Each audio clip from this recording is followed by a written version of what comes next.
presented by Front Yard Fantasy. I'm your host, Simon. Joined as always by my wildly handsome co-host, John Luke Garofalo. Our friend Coop with us, aka Coop A. Fiasco.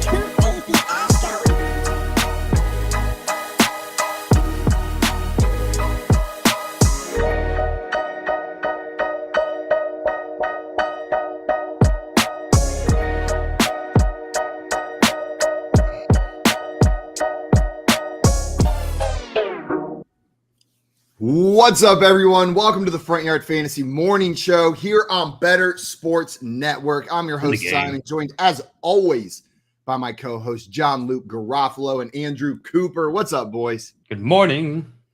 Good morning. Hey. I thought for sure Cooper was going to finish the last line. I was Couldn't ready do for it. what I thought we were about to do. Good morning.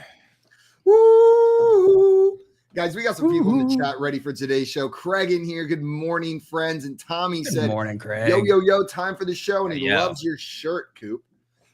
Space Jam. I had to wear one of my finer shirts today. I saw a meme yesterday coming at fantasy analysts. It was like fantasy tout Halloween costume, and it was literally exactly how I dress with the backwards hat. I was like, Classic. all right, gotta put something in the hair today.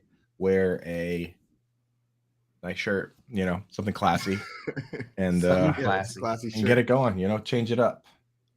Yeah, I like it. Nice try to pigeonhole me, meme. When you see one of those like memes, or you see like a starter kit for something, and you like look at it and you're like, oh, That's shit, accurate. That is me, isn't it? Like that is so true. Might as well have been just a picture of me, honestly. You look at it and it's just you in your Western gear. It's the picture of you guys, like what every fantasy analyst looks like, and it's Coop in his Western hat. How you doing, y'all? This one Yep, here. skiddly-doo. Just your typical analyst. Oh, yeah. Yes, skiddly-doo. Y'all see the game last night? Yeehaw. What? If yesterday was Thursday, then I'm all thrown off. On Tuesday, I thought it was Wednesday. On Wednesday, I'm not sure I recognized the day as yesterday.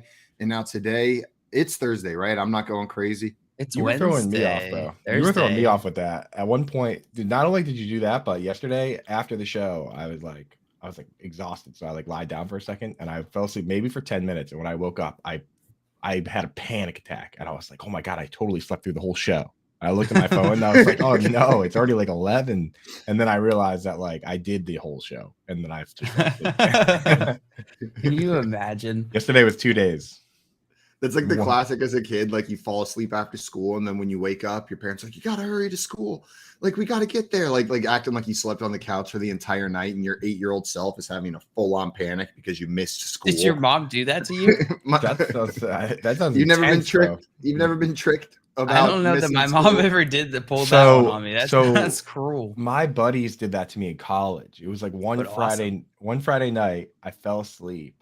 They changed all the clocks. They took all the empty beer cans out of the recycling bin and put them all around the apartment. They literally made our apartment dirty. And then they sat on the couch, pretending to be drunk, playing NHL or something. I woke up and I was like, what the hell? You guys didn't wake me up to go to the bar? And they were like, oh, sorry, dude. And then shit. Finally, I looked at my phone, which I hadn't looked at yet. And, I realized it was 7 o'clock. But they got me pretty good, dude. I was so mad. They definitely pulled that prank off. I'm gonna do that to you guys now. Thanks for the ideas. Miss good luck. I feel like when I lived in college, those were the height of pranking the people you live with. It's not as funny when I do it to my girlfriend now. It's just not as funny as just getting one of the dudes you live with, right? I guess one time, Tim, I was going to take a shower and I sat down on the toilet. I was super comfortable at this point. I think you've heard the story, JL. But I'm sitting there and I turn the water on and I sit there on the toilet getting ready. And then I whip the shower curtain on to jump in. And there is a soaking wet 3-foot tall man in my shower. And I screamed and launched back and hit the door with full force. Tim had stolen the neighbor's garden gnome that was dressed like a lumberjack. They had a giant 3-foot lumberjack garden gnome, put it in my shower the night before after he'd gotten back from the bars. And being in your own bathroom, like perfectly comfortable, butt naked, and then pulling the shower curtain open and there's a small, wet man in your shower is terrifying. Like, just scared me to death. I did not handle that well. I was so at peace in the bathroom right there. Can't have it. Completely got me. Tommy said, "What? I thought it was a real dude." Just disappointed when to find out it wasn't. Yeah, it was just a gnome. Did you guys hear that the Chiefs, Packers, and Rams have contacted the Texans regarding trading for their wide receiver Brandin Cooks? Nothing's developed into a serious trade offer yet per KPRC2, but they're shopping. They're shopping for Brandin Cooks. The Chiefs are the maybe surprising one for me on that list. What about you guys? I agree. Like, Brandin Cooks is kind of like a pseudo field stretcher. He's still fast. He handles that role, but like there are two kinds of field stretchers. There's the kinds that are bad for fantasy that just are completely inconsistent, and they're good in real life football because they take the top off, but they don't really they're not consistent. That's like the KJ Hamlers and Deshaun Jackson these days, those guys. And then there's guys like Tyreek Hill and Brandin Cooks who, run intermediate routes and do that as well. MVS is kind of also that guy. So I really don't see why they would go out of their way to get just a little bit better MVS if they already have MVS, Yeah, it doesn't seem like it's going to move the needle a ton. Right. And so a move like that, it just feels like a bit underwhelming if they do make it. Because it also seems like it would really hurt the confidence of the other wide receivers in that team. It's already unclear who's the guy there. They bring in someone else. They go outside, bring someone else in. That's not going to be great for morale. Now on the flip side, the Packers, that one makes a lot of sense to me because you've got these rookies. Romeo Doubs is playing a full snap share. Aaron Rodgers says he's making a bunch of mistakes, even talking about cutting his reps. Christian Watson hasn't panned out. Randall Cobb is hurt. That's where it makes sense to me, right? Alan Lazard is not that speedy guy. He's more of a big possession guy. That's a spot where it makes a ton of sense to me. And then, of course, with the Rams, it depends on the health of Van Jefferson. If you have if you have Van Jefferson, you don't need Brandin Cooks. So for me, the Packers would be the spot that makes the most sense. Yeah, Packers would make a ton of sense. Almost too much sense.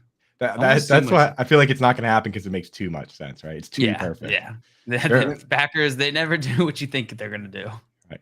Very rarely do we get the Zach Ertz wide receiver trade. they could trade for that like wouldn't make sense. Like, who's the wide receiver they would trade for and they'd be like, "See, Aaron, we got you a wide receiver," and he'd be like, "Guys, not this again." Like, who's that? Like Laviska Shenault. Like they add Jake Kumaro. They bring him back. Slayton. Now we have two Alan Lazards. Tylan Wallace. Yeah. Tyler Wallace. Who's Wallace? Who's like exactly like Alan Lazard? Just like they trade for Taysom Hill. What's his Funchess? Devin Funchess. Devin Funchess. They already had him, dude. They have him again. They bring him back. I think they still have if Devin Funchess comes back, they still have the rights to Devin Funchess. The rights to Devin Funchess. Aaron Rodgers, like, there's just been so many guys that he's tried throwing the ball to that he's X'd off his list that he just has like a list in his phone of names, and he's like, Funchess, were you here already? Scrolls through, and he's like, "Yep, sorry, not throwing you the ball. We've already tried this one out." Daniel says KJ Hamler, but I think Albert's got the exact one. Chase Claypool. Like, Chase Claypool is just another Alan Lazard, right? It's Canadian Alan Lazard. If they go get Chase Claypool and Greg Dulcich, they'll have all three of the Alan Lazards in the league. If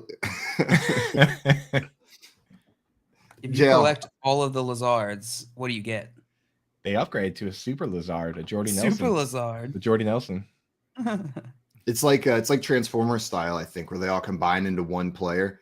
Alan Lazard is the head, of course, because his name is Lazard. You're not going to put the head of the Lazard as someone who's not named Lazard. Yeah. Daniel Whitmore with another great one. Mike Gesicki. That's another. That's another Alan Lazard, dude. Perfect. And they're gonna sell it like it's what's his name, Jimmy Graham. Yeah, 50-60 yards. The Mike Gesicki / Alan Lazard game. 50-60 yards. No yak. No broken tackles. No yak. The yak hole. 2 touchdowns. We love Maria a said, good yak hole. WTF is this week? Legit just had to check the calendar to see if it said Thursday or Wednesday. I thought it was Wednesday until you said that, Simon, to be honest. It is Thursday. I legitimately thought it was Wednesday. I planned the show thinking it was Wednesday. It's Thursday, my dudes. Yeah, Simon messed the whole thing up. Honestly, it's 100% Simon's fault. Oh, I take full responsibility. I threw myself off. Like, Coop, the moment at the end of that show when you said, "Wait, it's Tuesday," like my brain was like, "Excuse me," and then the show ended, and I was just Excuse me? I was just there by myself, going like, "It's Pardon? Tuesday." I wish it was It's Tuesday because I'm cherishing these shows before I leave, dude. I wish there was some way that I could do both, but it doesn't seem like it's realistic. You're gonna have fun though. Yeah. And you're gonna send us some sweet videos of you perusing. What's that? What's that, dude? Yeah. Simon Grunewald. No question. Simon Grunewald. Simon Grunewald. Hello. Hello. Thank you, guys. I feel a lot more comfortable what is speaking in the language of my people. What is it, grandpapa? PPR, Man, PPR. Your Dutch accents are on point. I've never heard better Dutch accents. Let's hear yours then. Like Mikaseki. Like on the Mikaseki. That's more like the Mikaseki. butchered Italian. That's I'm getting into it. You like switching between like Norwegian and Italian back and forth, just like weaving them together. You're like a Netherland Luigi. Or Italian, dude. I'm just gonna go wherever I go. You're a Dutch Luigi. Wherever I go, I'm just gonna do my best to fit in. Wherever you go, you're supposed to try and mimic the way they talk, right? Like that's before you go. Watch the Conan Without Borders episode where he goes to Italy before you go to Italy, and then behave exactly like him, because people loved him while he was there, and he was just running around screaming ragu and ravioli at people on the streets. Something tells me people did not love him. Someone screamed a ragu back at him from their balcony whenever he screamed it to them. I've been trying to be a well-behaved American, so I've been preparing by watching a lot of Eric Andre before I go. Yeah, that's the perfect way to do it. Ranch up, dude. Absolutely. Ranch up, bird up. Bird up, bro. Greg said FYF Morning Show corporate mandated inclusivity training incoming. Yeah. Perhaps. Yeah, all the Dutch people, and it's bad because there's probably Dutch people watching because of Simon. So we extra offended the people watching. I bring the Dutch crowd in. What can I say? You bring the Dutch crowd in, and then I knock them down. You bring all the Dutch boys. You bring all the Dutch boys to the yard. You bring all your military brings all the Dutch boys to the yard. That's for sure. The front yard. The front yard. Yeah, see that Eagles trade? Robert Quinn. Yeah, dude. Bears, 4th round pick. That's Eagles are Eagles are building something, bro. And have you guys seen the list of quarterbacks that this team has on the schedule? Like, no. I rarely prioritize defense like this, but I might just go out, especially because I'm lazy and I'm tired of doing this stuff, that I might just go out and trade for the Eagles defense in all my leagues. Not only have they already had their bye week, but these are the quarterbacks they face. Are you ready for this? Kenny Pickett next week. Then Davis Mills. Then they get Taylor Heineke. And they will play Sam Ehlinger. Oh, yeah. Then they get Aaron Rodgers, which not too bad, but not even really that good. Ryan Tannehill. Actually good. It's probably positive now. Ryan Tannehill. Daniel Jones. Oh, my God. It doesn't stop. Justin Fields. Oh, my God. Dak Prescott. There's a good one. All right. And then finally a good one. Whoever the quarterback is for the Saints at the time. And then Daniel Jones. And then Daniel Jones again. That's the season? That's all of them, dude. They play. That's the season? Bro, it is a ragtag crew of quarterbacks they get for the rest of the year. Dude. Yo, they're going to be shocked when they get to the playoffs. They're going to get to the playoffs and that's be like, a good point. Both teams are allowed to have a good starting quarterback. Yeah. They might not be ready, though. Yeah, you're right. It's like the hot hands. They go. You worry when you get the 1 seed. You worry about having the bye week, and they have 9 bye weeks in a row for the rest of the season. That would be funny. They got to drop a game, right? There's no way they're making it through unscathed. You know the Giants win one of those games. That's what I'm thinking. Like the Giants pull one of those games out at least, and this team. Let's go through and say yes, no, maybe. We'll call this the Malcolm in the Middle. No. The Malcolm in the Middle test. Nobody on that one. All right, cool. Yes, no, maybe. Yes, no, maybe on this game. Is yes they win, or is no yes, they win? Yes, Eagles win. No is they lose, and maybe is this one they might lose. I'll say yes. Steelers. Yes. Ding. Texans. Yes. Bing. Commanders. Yes. Bing. The Colts with the backup quarterback. Yes. Bing. Aaron Rodgers and the Green Bay Packers. Ding. Yeah, I think so think right now. I so. guess it's far enough in the season that maybe I put a maybe on it. Know what I mean? Like they have enough talent that maybe if this was next week, I would say yes, but that's enough weeks away. I'll give it a maybe on If that. this is like a medium hot, it's like a yes maybe. It's a yes maybe, yeah. Titans. Forgot maybe it was an option. The thumbtacks. Ding. I think that's a We're maybe. going undefeated, baby. Titans? I'll put a maybe on that one. Yeah. The Giants. Maybe. Maybe. The Bears. Yes. Yes. The Cowboys. Maybe. Who they already played once. I forgot who won. It was a Sunday night game, so we should know. No. And the Saints. Maybe. Maybe. And then the Giants to end the season. Which Maybe. based on this Saints, schedule, yes. Giants. Maybe. based on this schedule, they'll probably just let the Giants win that game. Yeah. Like, they'll probably just have a bye week and beat you. You're like, we have all these wins here, so you can have it. Right. So that's pretty serious schedule there for the Eagles defense. I mean, I honestly say never trade for a defense, but if I can trade something inconsequential to me for the Eagles defense, I'm doing it. Consequential. Yeah. And just not have to worry about bye weeks. How nice is that? That is pretty nice. That is pretty nice. Them getting this feels like they're ready to go. They're trying to go for the Super Bowl. Like this is a Super Bowl move. I can't imagine why else they would make this move. They gave up a 4th round pick for Robert Quinn. You guys think this is worth it for them? I think so. As Yeah. a team? Yep. You give up a 4th round? I'm If you're all a about Eagles fan? if you're making that run, trade your draft picks away. Like if this is the year, you only have so many chances to win a Super Bowl. That window evaporates quickly.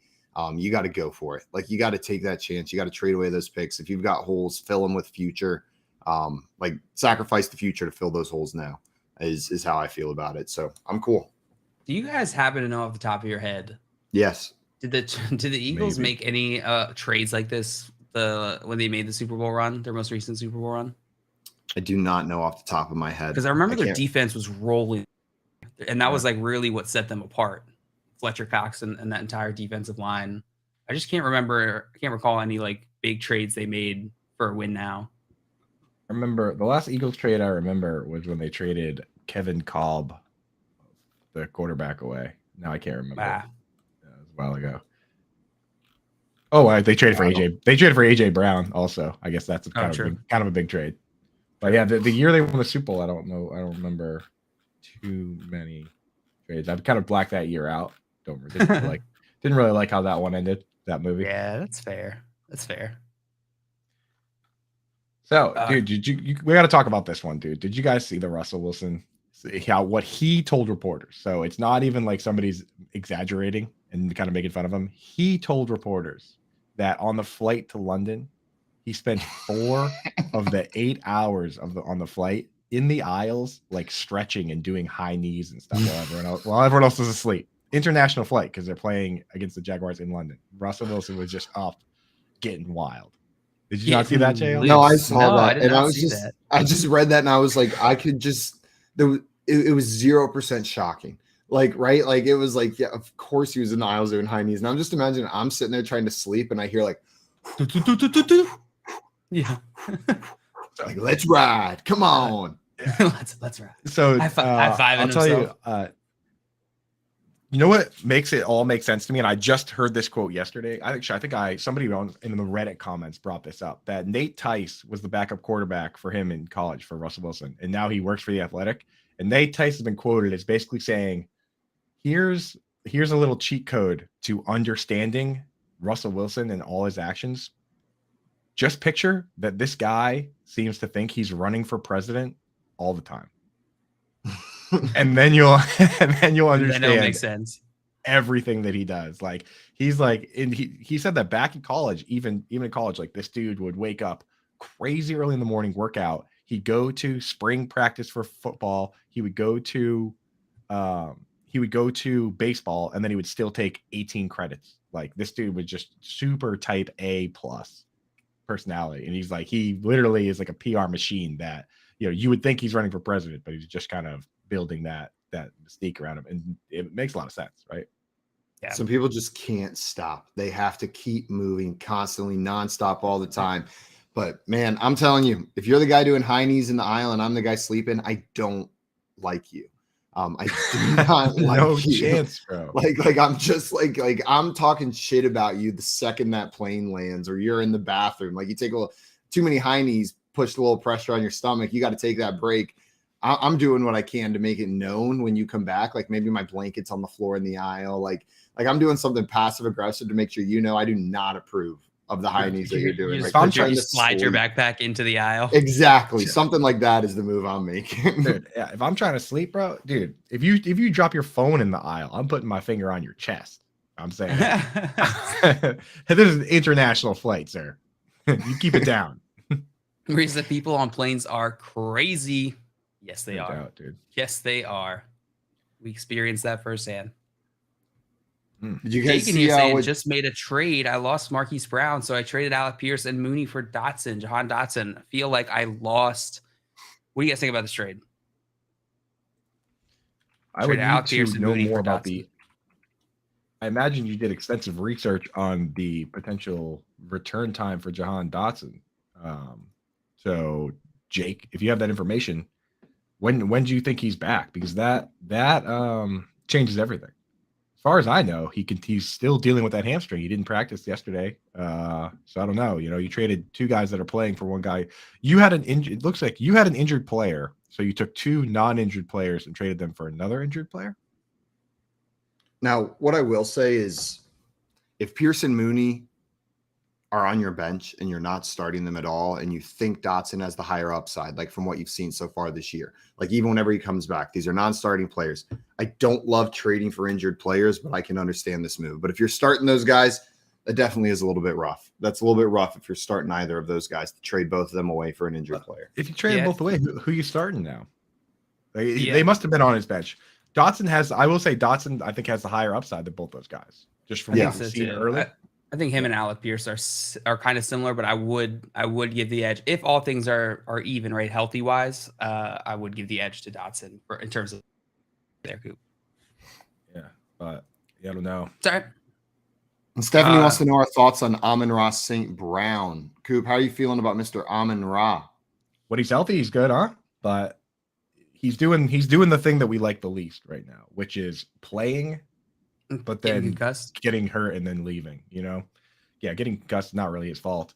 Dan Campbell said that he was running around yesterday. Like he said it like he's out there running around. Like he would say if someone's like, "Where's your 5-year-old kid?" He's out there running around. That's basically how he said it. So if he was out at practice running around, I imagine he's going to play this week. And if he plays, you have to play him in your fantasy league. Just know that once the injury train starts rolling, it seems to make a lot of stops. Choo choo. I will say concussion stuff is not something that gets re-aggravated. That's more of a one-off type of thing. Once he gets healthy, it's unlikely to.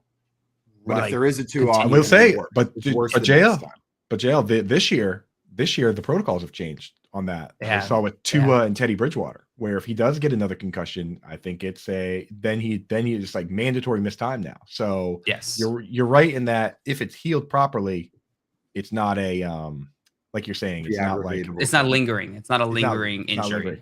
But if they don't handle it properly, then it can linger. So we should be doctors, guys. They should let us be doctors. Not. No way on planet Earth. Should. We know it. We know stuff. That level of responsibility, like other people's lives, depending on things I say and do, is something that I won't do anything like that. We'll like. I'm telling you right now, toenails and stuff. I don't know. Spend 10 minutes looking at the questions that like Stefania Bell and Edwin Porras get, who are actual medical professionals. Like just look at some of those questions and then you'll never want to do what they do. I think it was Edwin tweeted out last year. He's just like curious. He's like, what is this? And it was like a x-ray of like a knee, and it's like a little arrow pointing to one part of it. Right. I think I just made up a name and put it in there. Yeah. I've asked this hypothetical question to like my friends, my girlfriend before. I'm curious what you guys think. I need to have my appendix removed right now. You guys have to do it. You get like YouTube videos, textbooks, every piece of information that you could. Like, you have an instruction guide telling you exactly how to do it. Know what I mean? You have every tool, every instrument, and the clear step-by-step instructions. What is my % chance of surviving this surgery, you think, if you guys are doing it to me? 0% chance, Simon. I'm Simon, sorry. The thing is, dude, I feel like there's a % chance I could pass out, but if I don't pass out, you're making it, buddy, because I know that's a pretty serious situation, man. Pretty serious situation. And there was a doctor once in Antarctica who had to perform a emergency appendectomy on himself, and he got it. There was no one else there that knew how to do it. He did it with a mirror, bro. Just like dude, biting the belt. I'm so terrified I'm going to end up in one of those like 127 hours type situations like that. I'm just God, bro. I can't do it. Can't do it, man. I'm just going to die. I hate that stuff. I read this thing on it was like how to survive skydiving if your parachute doesn't open, and they're like, what you're going to do is you're going to bend your knees, your fall, and then right before you hit the ground, fully extend your legs, hit with your heels first. Let the lower half of your body shatter into a bone cradle to protect your vital organs. And I was like, or just turn the other way. Like that just sounds like that. Oh my, can you imagine purposely going like, okay, next step, make a bone cradle for my organs. Like I can't even like bite my finger hard enough to make it hurt before my brain stops me. There's no way I could. Wait, is that like to preserve so that you can donate them or that you live? No, so that you live. Like your bones don't keep you alive. Turn your legs into a bread bowl to protect your innard soup. People have done it. People have survived falling out of an airplane by making a bread bowl for their organ soup. A bread bowl that's been holding soup for like 3 weeks. Simon, I do the same thing. I read stuff like that. I'm like, well, if I ever end up at the bottom of the ocean, I need to know how to not get compression sickness, right? Like I read stuff like that, and like instead of reading things that would help me in my normal life, like how to fold a fitted sheet. Like no idea how to do stuff like that. That would actually help. If I ever encounter quicksand, oh boy, am I prepared. I know not to guys. Yeah, that section sponsored by Panera. Panera Bread was sponsored by that section. Stephanie follows up on our Amon-Ra St. Brown question by saying, Amon-Ra St. Brown, Terry McLaurin, Melvin Gordon for my flex. Honestly, I'm starting Terry McLaurin. We talked about this yesterday. Taylor Heineke, we have a huge sample size of games now of him as the quarterback of this team. 18 games, which is over a full season. And in those games, Terry McLaurin has 131 targets. That's over 7 targets a game. 7 targets a game is exactly what we need for wide receiver 1 upside. Every wide receiver 1 over the last, decade has had over 100 targets, right? So that's the minimum barrier to entry. And if you look at last year, every top 24 wide receiver had 100 targets. So you need those targets. Terry McLaurin gets them from Taylor Heineke. I actually might like Taylor Heineke better with Taylor Heineke over Carson Wentz. So give me Terry McLaurin, Amon-Ra St. Brown, take a week off, and Melvin Gordon. Can't trust that guy. Nope. I want to go back to Jake's trade, the one about Marquise Brown, Alec Pierce, and Mooney for Dotson. We talked about just the merits of the trade, but what are you guys doing? Like he's made the trade, so it's not a matter of would you make it or not. What are you doing now if you're Jake? Freaking out. What's the next move? Freaking out?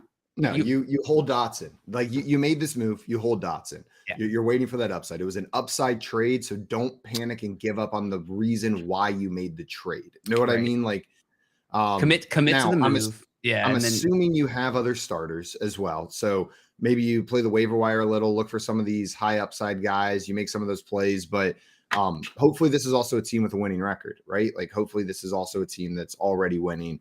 And if those guys are on your bench, then that's a good sign towards that, at least, that you don't have Pearson Mooney in your starting lineup. You at least have 3 better players than that.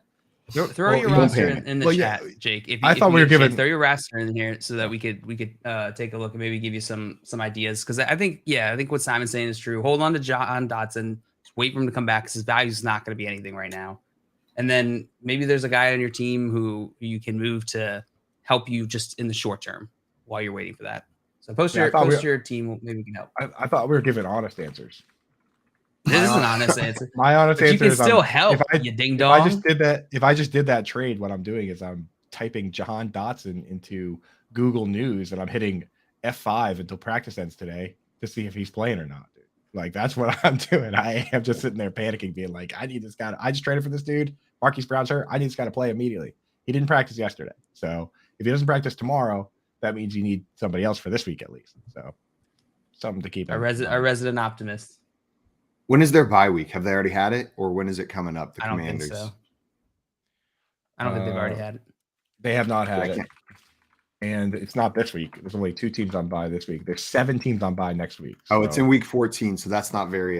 They're not going to be waiting for the bye week for Mr. Jahan Dotson because that is quite a ways away.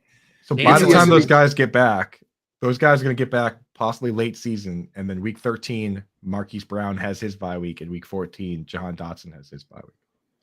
There we go. Yesterday, James Robinson. Didn't sound too happy that Doug Peterson said knee soreness was the reason he didn't play last week. Zach Rosenblatt quoted him saying that he thinks they were using that as an excuse to go away from him and that knee soreness is nothing out of the ordinary. So it sounds like he just doesn't agree that that's why they didn't use him. Sounds like it was personal. Which player was this talking about? James Robinson before the trade. Remember, they said during the game, like, it was knee soreness. Oh, knee soreness is keeping him out. Doug Peterson said that, like, instead of saying it was the game plan, and James Robinson's just calling him out, saying, like, it had nothing to do with that. You just didn't want me to be the starter anymore. There are so few instances in this league of a player saying, I'm ready to play, and the team saying your knee is too sore. Like, that happens. When does that ever happen, dude? No one ever tells Tyler Lockett he's not allowed to play when he limps out there to play the entire J.K. game. Dobbins. Right. I've seen it. Yeah. J.K. Dobbins. I've seen it with DeAndre Hopkins DeAndre Hopkins like snuck back into a game once when they told him to stay out on a hamstring injury, which that's such a DeAndre Hopkins move though. Like, he's such a gamer, but like, how often do they say, no, you're too hurt? Very rarely, dude. I think in hindsight, right, it's obvious. Like, this isn't even news. They're trying to trade him. So they don't want him to get hurt, right? Yeah. Like, they don't want him to get more hurt because then he would lose all of his value. I don't think this is if James Robinson is surprised by this, then I think he might just not understand how the game works. That's it, bro. That's it. That's like, you where you see that all the time, JL, is baseball games. It'd be like the second inning and they like take the second baseman out.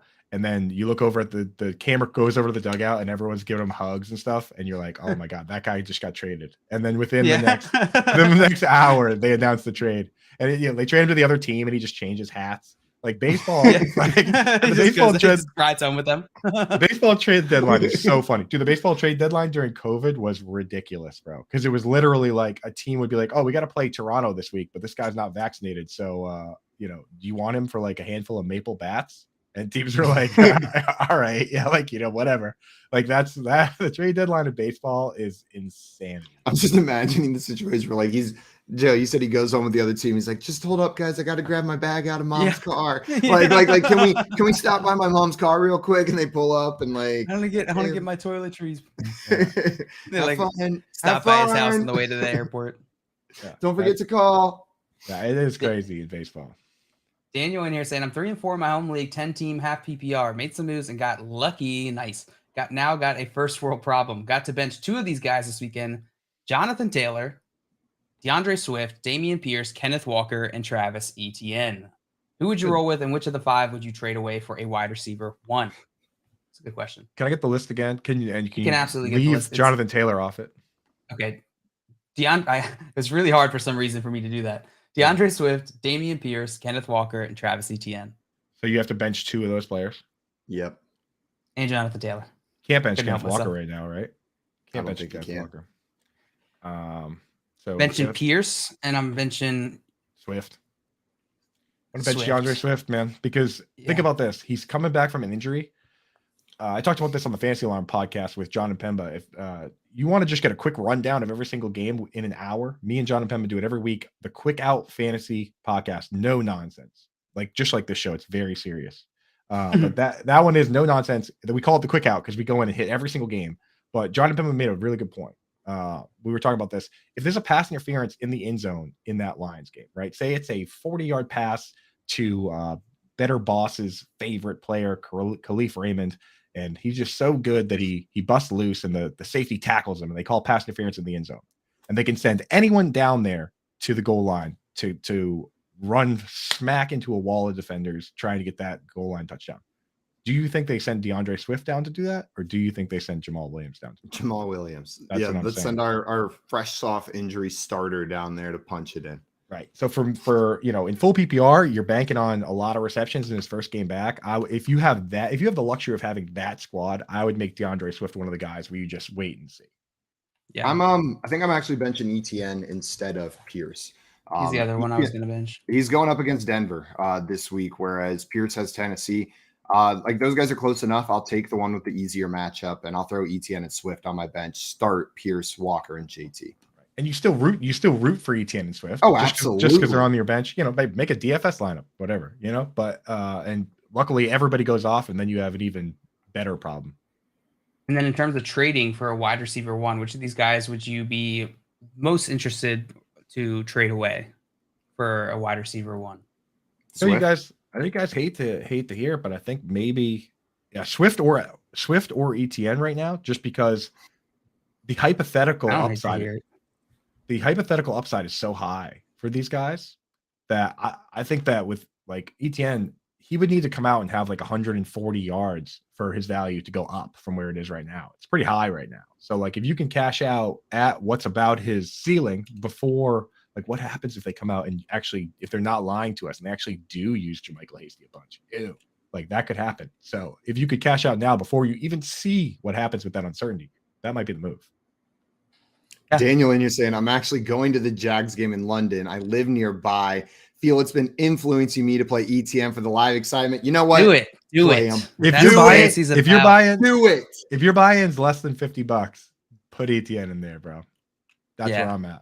That's probably a good caveat to throw in there. If you're playing for fun, if it's like a $20 league, it's like he's like, oh, by the way, it's a $2,000 FFPC Ultimate Championship League. I'm like, okay, well maybe you start the guy. Fantasy football should be fun, but if you're putting it's not fun. Down, that much juice down. It's not. Yeah, you should that's not fun. That's an investment. But if it's a $20 league with your boys, get them in there, man. Yeah, have fun. Watch the game. It's going to be that much more fun watching ETN. Have a day. And Scott Fish said, my son playing Madden just now, handed off to the running back with Lamar. Then with Lamar, followed the back who lateraled back to Lamar like an option. I kind of want to see that happen in the NFL. It was awesome. That brings a tear to my eye, Scott Fish. Lateraling in video games is the greatest thing of all time. That was the only reason I used to play NCAA, is that you couldn't lateral in Madden at the time. Now you can, which is awesome. But back then you couldn't. I was just lateraling like crazy until I would turn the ball over every single time. They don't make that anymore, do they? NCAA? I hear it's coming back. There's a word that Scott Fish definitely has the beat on that. He definitely knows. Scott, if you've heard whatever reason, he definitely knows. Yeah. My brother was in that back in the day. Him and McDowell, So if you know, let us know if that's coming back. I heard rumors it's coming back. I hope it's not EA Sports, but I don't even care if it is.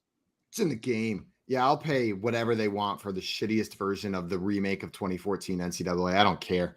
They can just steal my money, punch me in the nuts, and throw a football into my living room, and I'll be excited. Like as long as the football says NCAA 23 or whatever. Like I don't care. I'm just excited for another college football game. It feels different than Madden, doesn't it? Like it's just got a different vibe to it. I think it's the band music. It's the band. It's the only reason people prefer NCAA is because of the marching bands. 100%. I played the like 2000, 2001, I think year NCAA so hard. I just played this so much because my brother was in them. He was being able to play my brother in a video game was like mind blowing to me at 5 years old. If you go back, we still haven't caught up to where JL made it in that. Like whatever team you were playing as, it's like 2028 season is where you last saved it. Like you're still way in the future.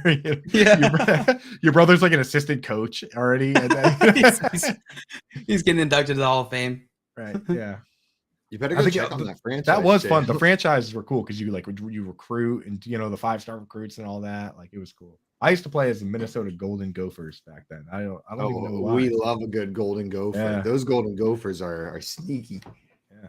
They had a mobile quarterback the year I played, so I think that was the main reason. But kind of my team still. Did you see the chatter? This comes from Bleacher Report that in NFL circles that Broncos head coach Nathaniel Hackett's job could be on the line. depending on the result of this Broncos-Jaguars game this Sunday.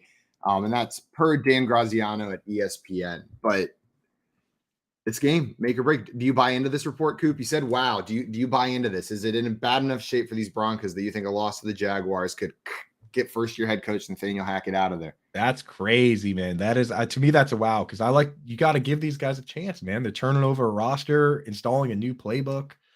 I don't know, man. A long flight back if they do fire him. Yeah. Like they're gonna fire him in London. Like he loses the game. Does he get to take the team plane back, or are they gonna like get him a coach flight and just send him back that way? I would hang for a little vacation. You check out Big Ben. Yeah, that's the move. Like if you get sent on a work trip, whether you get fired or not, take some PTO and tack it onto the end and just make a little vacation out of it. That's what you got to do. Pro tip. Yeah, exactly. I mean, guys, he's new enough to Denver that if he gets fired in Denver, there's probably still things to see. Yeah, like he's like, yeah, well, I haven't head out to the Korff facility yet in Golden. I should go check out that. Yeah, exactly. Go see Sam Prevetti.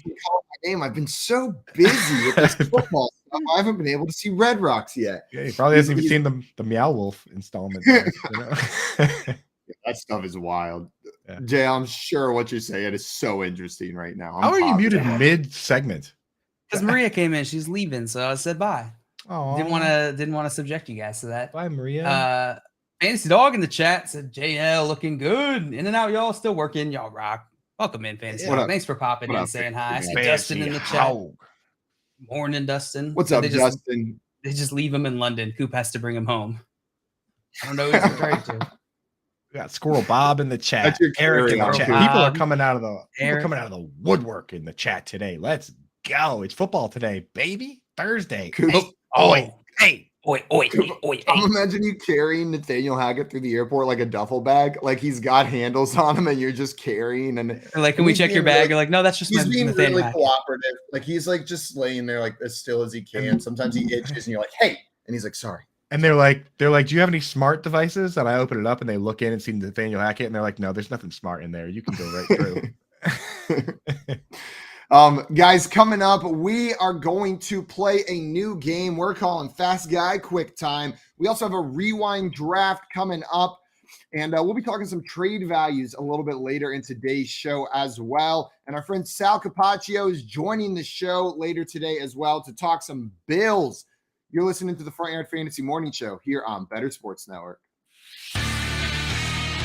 Better Sports Live with Rick Kamla. That's 7 p.m. Eastern, 4 Pacific on Better Sports Network. Andy Reid is the best current coach in the NFL. He's better than Belichick. Belichick has lost his way. He's better than Tomlin. He's better than Harbaugh. He's better than Shanahan. He's better than McCarthy down in Dallas. He's better than all of the gangster NFL coaches right now. Sean McDermott up in Buffalo, he's better than all these guys. Andy Reid is the greatest gangster that we have at head coach in the NFL right now. And I understand that you're saying, well, Belichick is the GOAT, Cam. How can that be true? Now you're bringing up old stuff. Bill Belichick can't draft anymore, okay? Talk to me. Nick Chubb, Sony Michel. Talk to me. DK Metcalf, Debo Samuel versus N'Keal Harry. Okay, talk to me. This dude has lost his way. Remember the year when he should have bottomed out and just tanked, but he couldn't, and he went and got Cam Newton, and they were a mediocre team, right? He's lost his way. And not that he can't coach up a good defense and that kind of thing, but overall, he's lost his way. Andy Reid's an absolute badass. They draft great. He's a great coach, makes the right decisions, when to go for it, when to kick, when to punt. The guy's the man. The Playbook with Fensty and Ronis, presented by FantasyAlarm.com. I hate the stupid unsportsmanlike conduct. As long as you're not disrespectful to the opponent, you should be allowed to celebrate. How I used to say it, and to bring up, because now basketball starting to bring up. Oh, dude, it's even worse than basketball, isn't it? So Dikembe Mutombo, who used to get teed up in the 2000s, in the 90s, they didn't give a crap. 2000s, though, when they tightened up the rules, they used to tee him up more when he did the Dikembe finger wag. But they wouldn't tee him up if he did it to the crowd instead of looking at like Eton Thomas. Like one time I remember, and doing it right to him, or when his back was turned, doing it right to him. If he did it to the crowd, they would never call it. And so that makes me wonder if these players, while, yeah, they want to talk a little smack, maybe they should flex towards the crowd than at the player who they're standing over.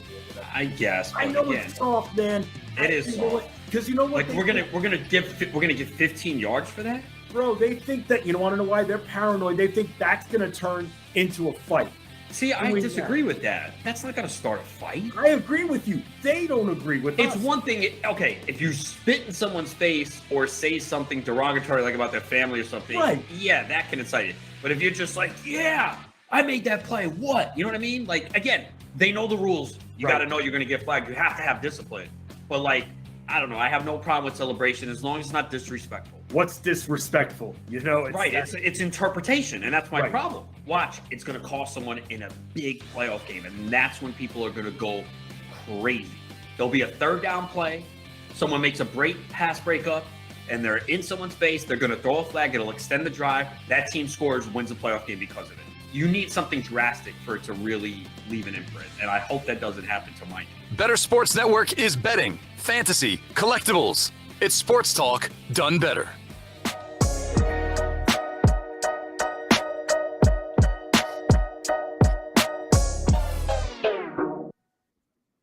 What's up, everyone? Welcome back to the Front Yard Fantasy Morning Show here on Better Sports Network. And Coop, no worries. We got your relief. You're not responsible for Hackett anymore. Our boy Daniel's got it. He said, I'll place him under citizen's arrest after the game. Leave it with me. So any Hackett-related issues, Daniel's going to take care of it whenever he gets fired. Put him under citizen's arrest and take care of all of that for all Broncos fans as well. Appreciate you, brother. Thanks for taking care of all of us on that. Bailing out John Elway too, doing his dirty work. I just really want a Matt Rule is gone style of game for the Broncos, like a Nathaniel Hackett is gone style of game. It seems like a coaching issue, even though it's only been 7 weeks into his head coaching career. But man, like it would be really gratifying to see like that Broncos team come out and look like the Super Bowl contenders that people thought they were at the beginning of the season. Wouldn't? Yeah, no, it would be. That would be. Do you think players ever hear this news and then play worse because they want the coach fired? Like, do you think this is like motivating the other way? Like, do you think if a coach has lost the locker room and they hear the rumors, like if they lose this game, they're like, hey, we're not going to the playoffs anyways, guys. Like we can get rid of our problem right here. Sandbagging, dude. Yeah, I don't know. Well, I mean, there's definitely been instances where teams, look at the coach and they're like, F this guy. I don't care, dude. Yeah. Nothing like a bad speech before a game to make you be like, like if you saw Deshaun Jackson's face when Jameis Winston did that Eaton W speech, like Deshaun Jackson was like, do we still have to play this game now? Is it canceled? All right. Jake did come in here. He did say, I want to trade Sutton, but I don't know the value since Broncos are just bad. Any ideas? Jake being the trade daddy when you following up on us asking about, posting his team in here. So would you guys be trading Sutton away, or would you wait for this Hackett stuff to play out, or for Sutton to get more value? What's the temperature check on Sutton? Like, Sutton's still startable, right? Like, he's not a must start, but he's still a startable asset. He's losing value now. Like I feel like this is a bad time to trade Sutton. He's still going to have big games. He hasn't come off of a big game recently. So I'd be holding him. I'm not trying to move him. I think you just got to play him. Yeah. I mean, like the thing is there's like 3 guys in that situation with the new quarterbacks, like the risky young quarterbacks. And it's Terry McLaurin, who we talked about with, going to Taylor Heineke, who we like, Michael Pittman, with Ellinger, and then there's Sutton. I think those guys are all in a similar bucket, but I would rather have McLaurin. Like if you could capitalize on maybe some nervousness there and maybe make because I did see somebody had asked me a trade that involves Sutton for McLaurin. I was like, yeah, do that. It's kind of hard to do that straight up, but if you could make a move like that where the person with McLaurin might be panicking when they shouldn't, then I would potentially try and do that. That's fair. Or if you could, I don't know, DJ Moore, a tight end. Like, is there a tight end move like where you're looking like, do you think Cortland Sutton could turn into a George Kittle, or has he been killing it too much recently, or is there still nerves about him because of his season start? George Kittle, whoever the guy that is rostering George Kittle might be like the start of the season was very scary. People were asking me if they should drop him. You know what I mean? Especially after he came back and had a couple down games. But I mean, his usage this week doesn't get much better. The guy ran 46 routes, only pass blocked 1 time. Like, you're not going to get better than that. Like, that is literally... Do a temperature check on the George Kittle owner and see if... I don't know who your tight end is, but if you've got an Evan Ingram in your spot, or you've got I don't know, a Zach Ertz or something, and you could turn that into George Kittle, Cortland Sutton plus for George Kittle, I would probably go out and do that. I'd be down for that move.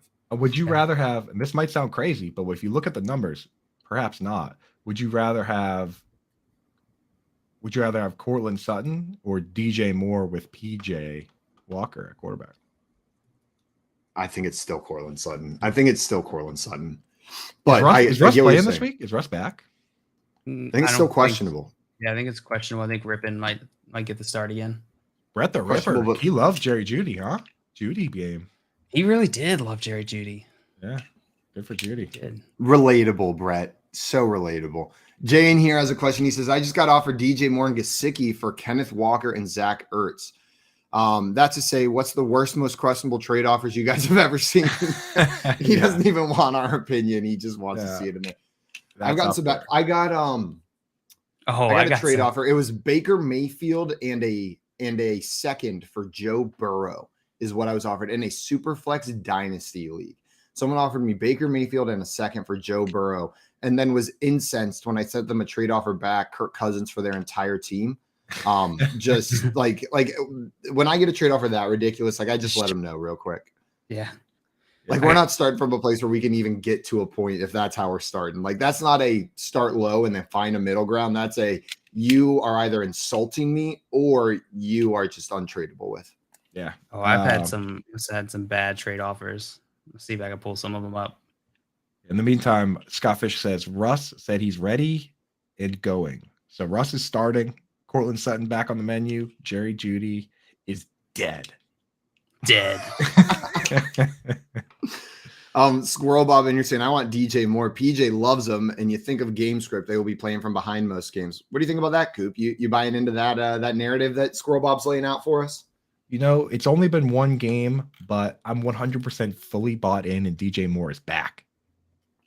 Peach to Deej. Peach to Deej. Dude, DJ Moore, we talked about it yesterday. JL looked it up. 100% route participation. What? Every time they've thrown the ball, DJ Moore's run a route. 10 targets last week, 7 receptions, 69 yards. Nice. 1 touchdown. I mean, he's back, right? He's back. He's all the way back. And G-Man J in the chat saw you say Coop actually put gel in his hair because of that meme. 100%. Put me in your hair? But gel. Hey, gel. Yeah, and now it's more of a styling paste. I don't use gel, but gel is just easier than writing styling paste. Styling paste is a little pretentious. But not hear my name. I had to put the backwards hat aside for one day just because of that meme. You know, sometimes you see something. Some people read a book and it speaks to them. That meme really spoke to me. Coop, it's funny. So that one time I came home to my parents' house. Like I don't live there anymore, but I was visiting them, and I pulled like my toiletries bag out and I pulled the hair paste out, and I started putting my dad was like, what is that? While his axe got to be spiked super hard gel is sitting on the counter, right? And I was like, oh, it's hair paste. It's just a little bit less stiff. It looks a little bit nicer. And he's like, huh? And just made kind of a noise. Next time I come home, he's got a jar of hair paste sitting on the counter. He didn't say a single word, and he was like, I'm switching from gel. He's like, I'm about the hair paste life now. And I was just cracking up because he went from axe got to be spiked, super hard, spiky axe hair. And now he's like, I got the paste. We're just rolling with the hair paste now. You changed my mind. I got a bad trade offer here that I found. I got in Dynasty League. I received this season. I received Derrick Henry and a 2022 second round rookie draft pick for Travis Etienne and Jamar Chase. Yeah, that's pretty rough. That's Derrick Henry rough. And a second for Jamar Chase, Travis Etienne in a Dynasty League. You would be losing Henry for Jamar Chase straight up. Jamar Chase is a better dynasty asset than Henry, and 100%. then you'd be trading away Etienne for a second on top of that. Etienne for a second, yeah. Great trade, dude. That's how you don't trade. Dustin that's how you don't send offers. Dustin asked what meme this was sent. This meme was sent to me, which was insulting in itself. It says fantasy tout Halloween costume. It's on my timeline if you want to see, if you scroll down through a bunch of nonsense. Backwards hat, right? Low quality free t-shirt. The guy's wearing a DraftKings t-shirt. Pinned screenshot to disguise constant losses. And then it said holding massive bag of crypto. and then he's holding the full bag with a Massive Bitcoin bag sign of on it, crypto. which I don't have a bunch of crypto, though I do still have a couple of those DraftKings NFT. That's what I was gonna say. Not crypto, but you got a bunch of those DraftKings NFTs instead. You still sitting on any Gerald Everetts, or did you clean out your Gerald Everett? I collection? sold all the Gerald Everetts, but no one has a more extensive collection of Evan Ingram NFTs than I do. But they were all purchased for the bare minimum price of $1, and I saw recently they were selling for as high as $1.15 a piece. Look at that return, Coop. Just unbelievable. I'm holding for once he scores that touchdown, boy, shoo, we'll be flying. You guys ready to get into our new game? Yeah. Fast Guy, Quick Time. JL, I have no idea what we're doing here. You created this game and you told me do not open it, do not look at it. So the floor's yours. I will take it over. Fast Time, Quick Guy. I think I mixed it up. Fast Guy, Quick Time. There we go. This is a new game we're going to be playing, and it's fairly simple. We're going to go one by one here, and I'm going to ask you guys a series of questions, rapid fire style. So it's going to be quick questions. The rule is you have to answer as quickly as possible. So it's whatever the first thought that comes to your head. It's kind of similar to maybe Animal piss. Exactly. It's kind of similar to that game where you just got to say whatever comes to your mind. I was gonna say that. No matter. I'm gonna go fast style. If you start stalling, I'm gonna make fun of you. Okay. Hard. I'm gonna be mean to you guys. So don't do it. Don't stall. Don't say golden shower. Yesterday, my mom told me on the phone that was enough golden shower talk on the radio. And then but now I'm sitting here and I'm just like, don't say golden shower. Don't say golden shower. Don't say it. We should try to keep it. All right. The golden shower talk just shy of any.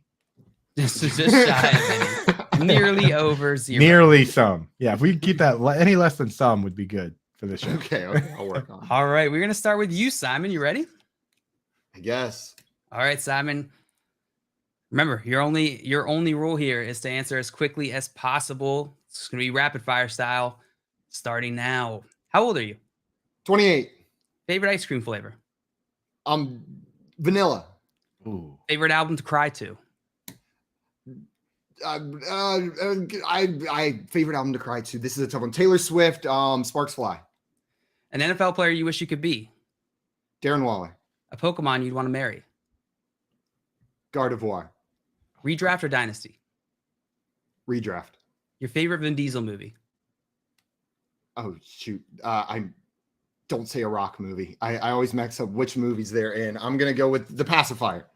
If you were a superhero, your name would be? Captain Poopy Pants. Do blondes have more fun?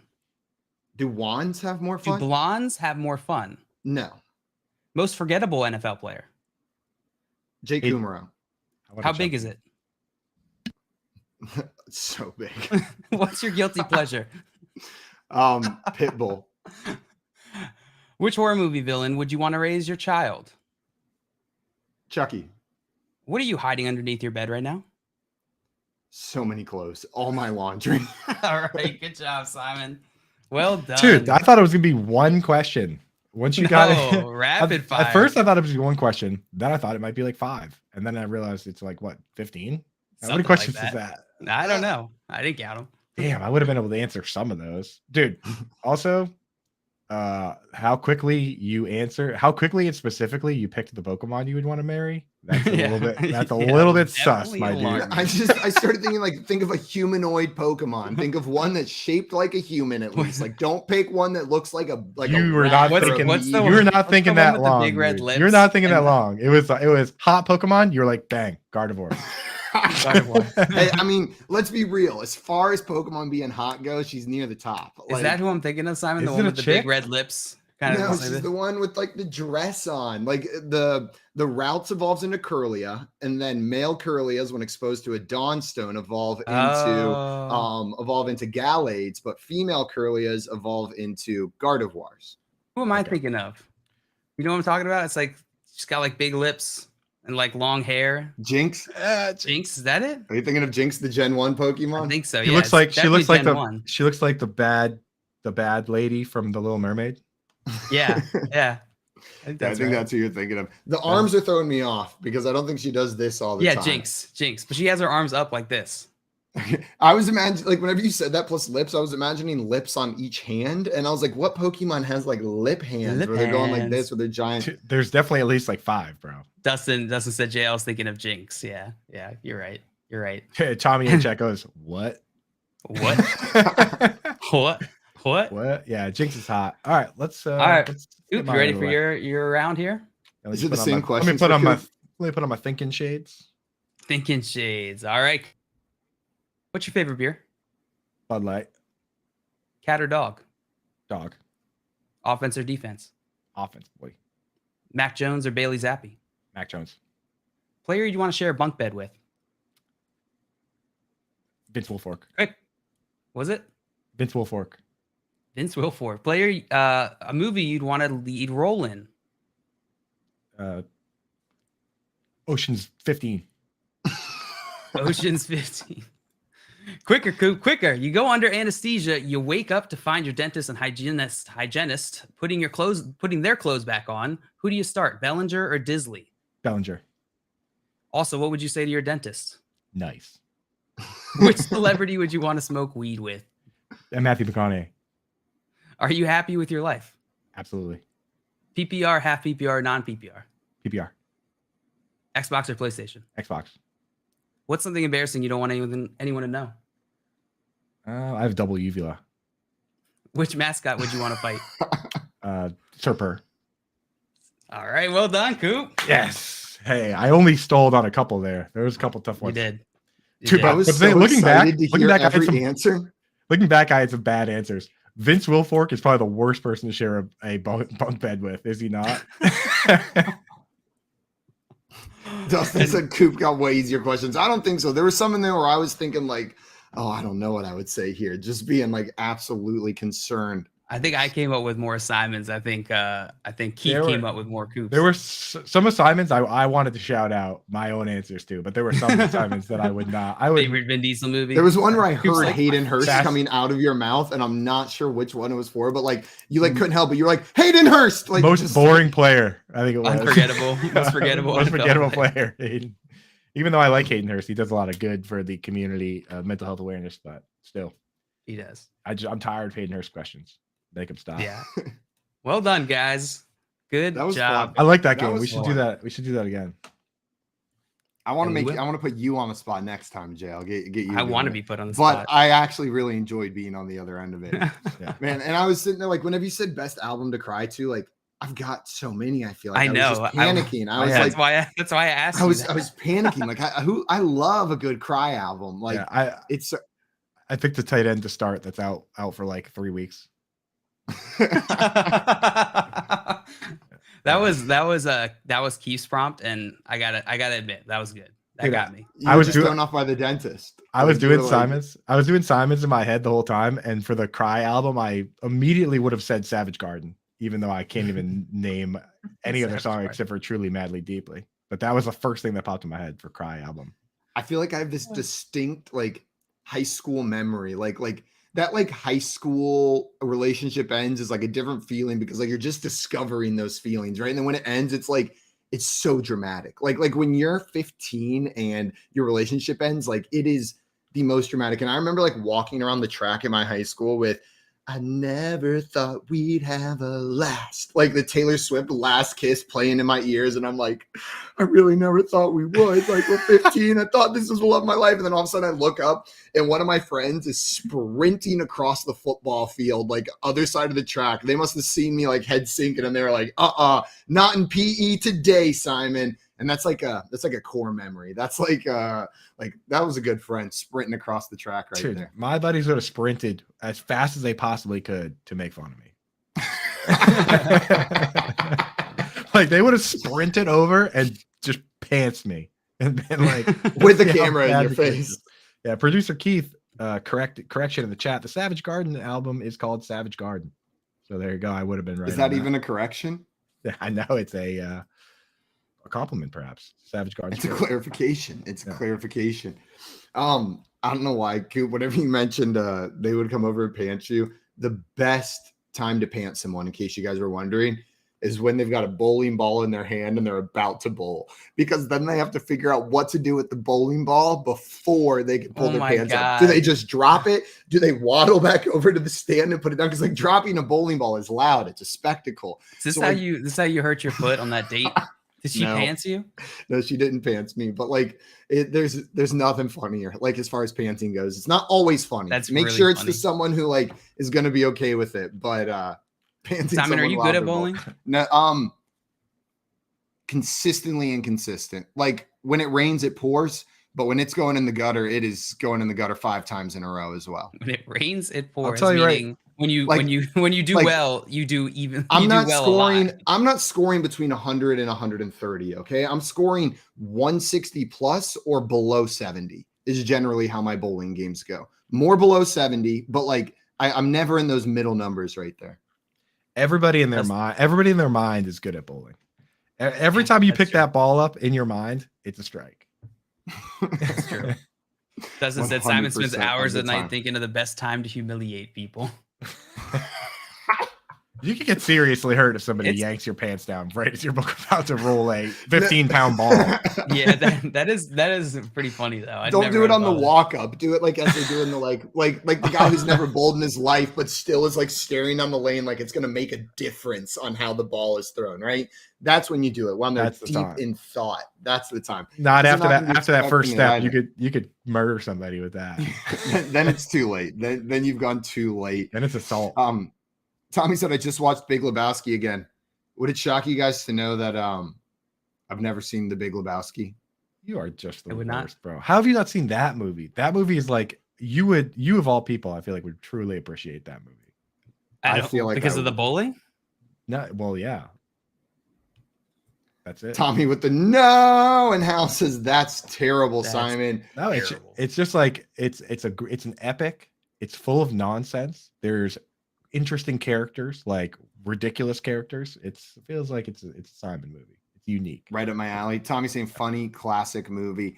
You know what I should start doing? I'm gonna put it out, like, let the chat pick a movie for me to watch each week. We talked about this before, but like let's put out let's collect a list of all of these movies that I haven't seen that I gotta see. You get one a week. Chat can pick one a week that I have to watch, and then I'll give like a little 5-minute or 30-second to 1-minute recap summary of how I felt about it. What it made me feel. The first 5 minutes before. Can we start today? Because we can pick for 2 or 3 movies to vote on, right? Like pretty easily. All right. How about The Big Lebowski? The Big Lebowski, Shawshank Redemption, or Goodfellas? All right, I'm gonna put a poll in the chat, in the FYF chat. Put a poll in the chat. Vote on this over there. It's what movie Simon watched this week? Goodfellas, Shawshank Redemption. Or was that the second one you said? The Big Lebowski, Shawshank Redemption, or Goodfellas? There we go. Got some votes coming in. Lebowski, there's already some disagreement in the Better Sports chat. Got Hal says Goodfellas, Squirrel Bob, Shawshank. Tommy says what was the fourth one? Yeah, put it on put it on Twitter too, Keith. Yeah, looks like Keith's gonna Big post Lebowski, Shawshank, and what was the fourth one? There was only 3 that we said. Okay. There we go. And Tommy said, if you were East Coast, I would say Goodfellas. I grew up East Coast. I was Atlanta. That's East Coast, right? But probably not the same East Coast as Goodfellas. Not even a little bit further south down there. Guys, coming up, we are going to be talking some trade values. And then we've got Sal Cappacio, beat writer and sideline reporter for the Buffalo Bills, coming on a little bit later today as well. You're listening to the Front Yard Fantasy Morning Show here on Better Sports Network. Front Yard Fantasy, weekday mornings at 7 Eastern on Better Sports Network. There was a tweet about the refs that had me kind of cracking up the other day because somebody was like, we have the technology to track the ball down to a centimeter and figure out, what speed these guys are running on the field. Yet somehow we still mark the ball by That's my favorite. A 60-year-old dude eyeballing it, and then we run over with literal chains and measure it. It's like, you think we can probably get that figured out. The least precise way to measure something, and then immediately following that up with a super precise way of measuring something. Yeah, it's like we have like if you're a millimeter short of that chain that they bring out there, that they ran out it as best they could in a straight line. But if you first they just go here, and then they grab the chains and they run in the straightest line possible. But then if you are 1 millimeter short with that football, doesn't count. Sorry. Couldn't have been human error. You're just short. That's exactly. And, they bring up the index card or whatever. Meanwhile, they have satellites in space tracking how fast Brandin Ayuk ran on an end around. But we can't. And I can see that number live while he's doing it. Like I can see every player's speed on the screen live. I love that. It's and not to mention that dude's trying to make the spot, and the player always tosses the ball right into his face. Right, he's coming over to spot it, and it's every other time the player just here you go. Here's another thing to juggle. On call with Dr. Roto. If the Giants don't win another game this year, A, I'll be shocked. But B, I'll still think that they're better than they were with Joe Judge. Much better. Because I think Brian Dable's got a lot out of this team already. And I'm seeing what this team could be. See, that's the problem with owners and general managers. I see Nathaniel Hackett and I see a guy who can't get it done. I see Matt Rule and see a guy who never should have been hired. Disaster right away. Sometimes a good coordinator in the NFL is better. I don't even say sometimes. Most of the time, a good coordinator in the NFL is better than a college coach, because the NFL coordinators, they know the system. They've been there. They've played. They've been around it. For the life of me, I don't know why Eric Bieniemy hasn't gotten a job yet. Deuce Staley's going to get a job. Somebody's going to hire that dude. When you've been around the game, you understand it. These college guys come, they don't know it. Join the show with one touch of a button. It's Sports Talk 3.0 on Better Sports Network.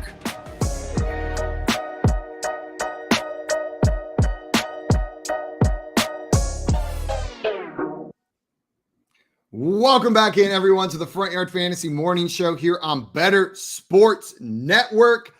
We are about to get into a rewind draft. I love doing these every year, guys. What we're going to be doing is we're going to redraft as if the season was starting tomorrow with the information we have now.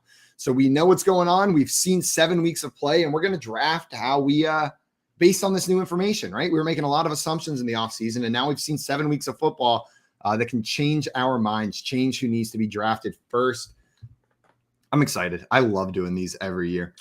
Yeah, also, I see people getting their opinions in the chat about the movie. Dustin saying Shawshank, and Hal saying, can I vote different in FYF and Twitter? You can vote however your heart desires. No way we'd be able to know.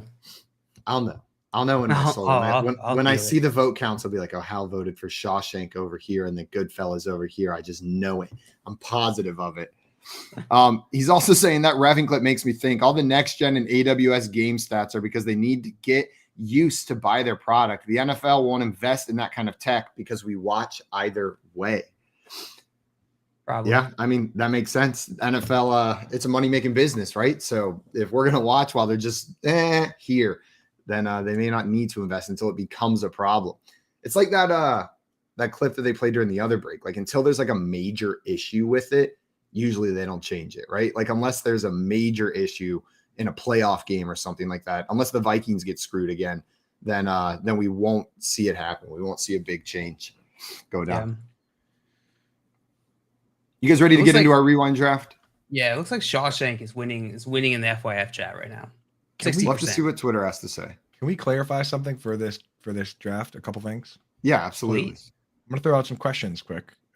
One, pretty simple. Are we doing half PPR, full PPR? PPR. Are we drafting we're talking from here to the rest of the season? We don't get any credit for what's happened already. It's from here out, right? It's from here out. Do we factor in bye weeks or should we just ignore bye weeks? Ignore bye weeks.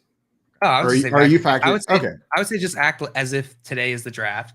Tomorrow is week 1. And the NFL season is just shortened as if we were drafting today.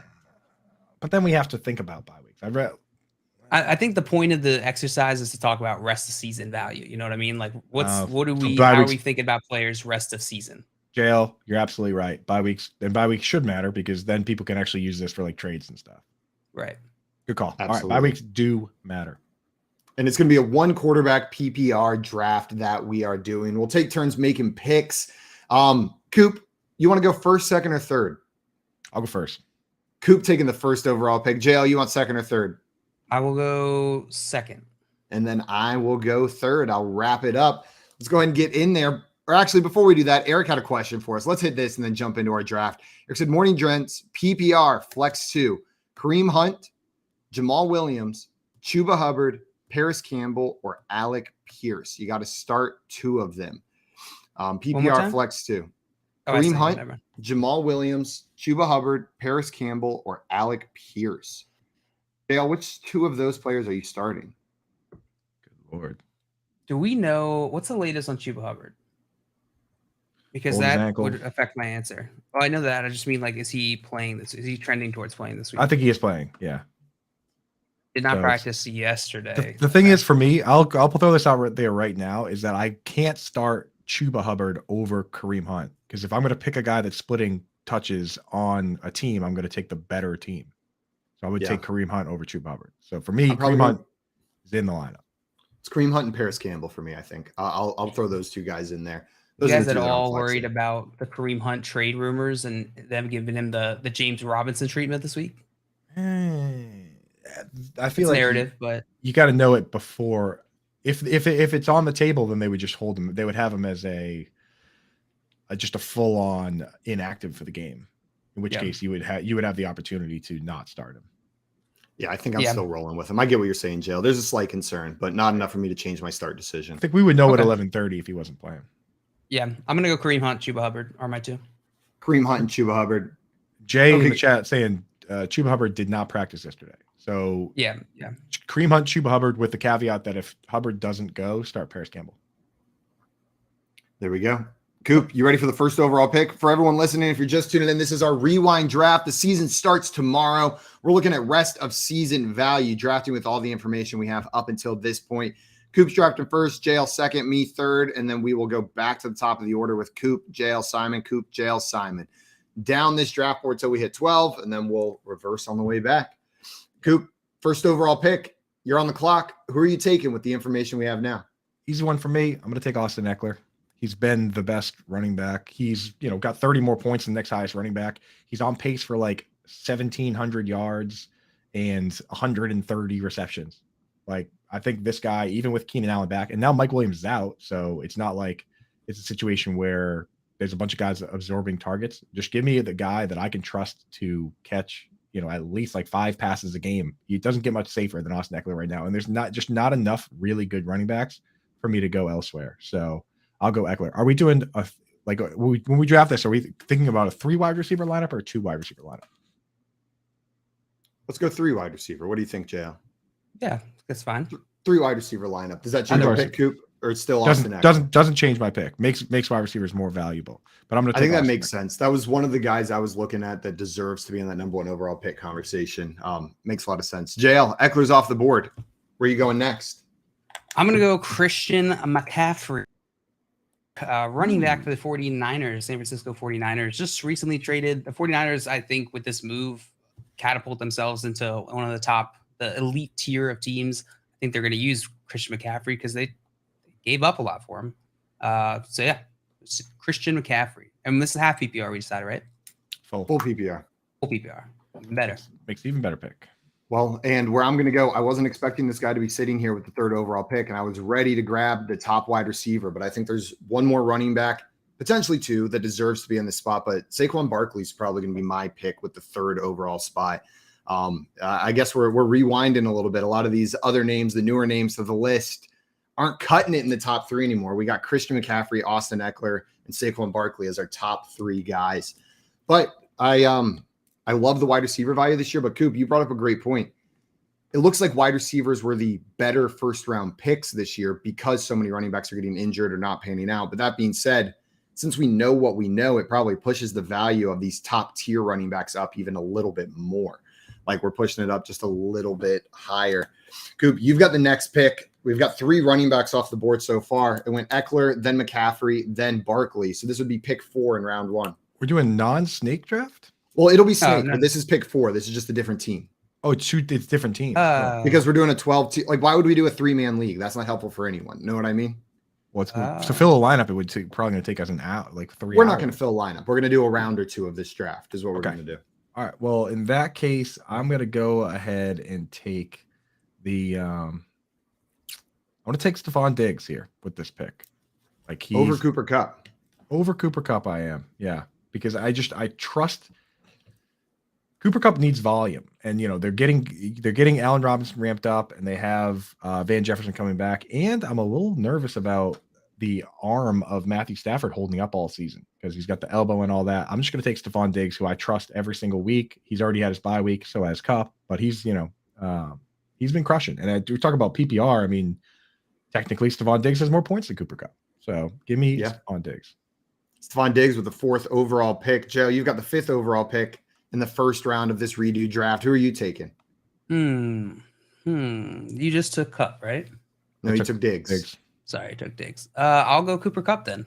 I'll go Cooper Kupp, wide receiver for the Los Angeles Rams. That pick speaks for itself right after Diggs goes. And if I had taken Kupp and you had taken Diggs, then that pick would have also spoke for itself, right? Yeah, I probably would have went Diggs or someone else maybe. Who knows? Man, this is a little tough right here. We're getting to this territory where I'm starting to consider it, but I don't think I'm going to yet. Here's what we're going to do.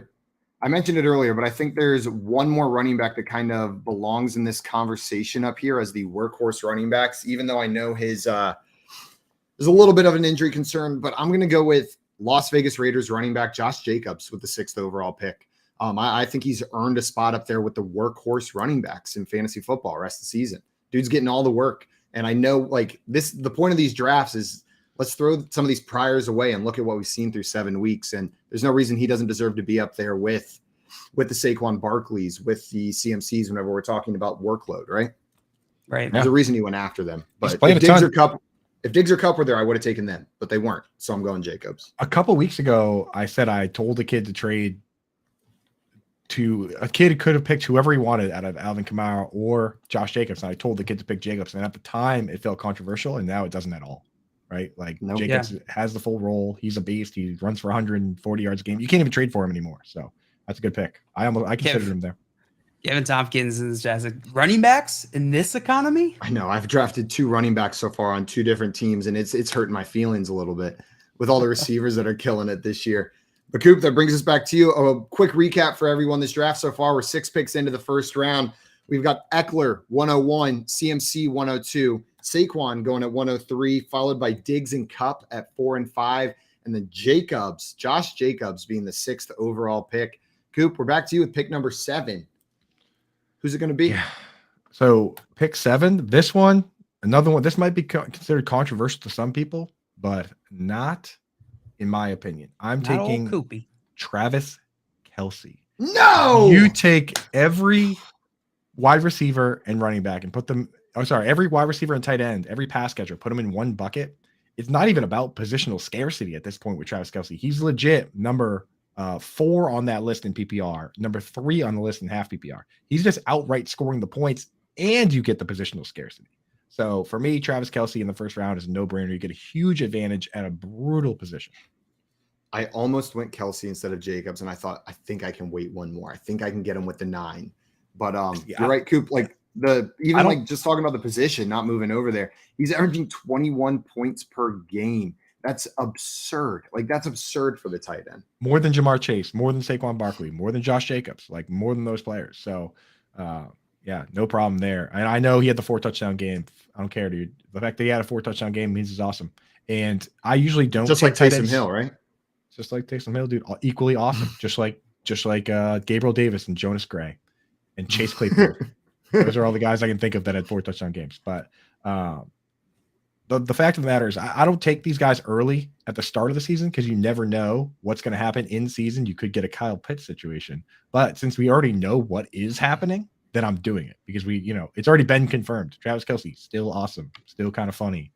I'm drafting. Still kind of funny. And JL is probably going to go Kyle Pitts here, of course, because you still believe going rest of the season, right? We can just go ahead and write that pick down for pick number 8. Yeah. I took the top target share tight end. You take the second target share tight end, Kyle Pitts. There you go. I respect your move, Coop. I know you're the tight end tinkler, but there's just not a chance in hell I could take Travis Kelce over my next pick here, which is Justin MF Jefferson. Lock him in. Yeah. I mean, Travis Kelce's got more points. Tight end. There's wide receivers all over the place. 3 wide receivers you got to start every week. Yeah, I mean, and there's a million of them. Man, Ain't Justin Jefferson. Roughly a billion. Yeah, there ain't many Justin Jeffersons, and there definitely ain't many left now that we've already taken Diggs. The one. Yeah. And Cup.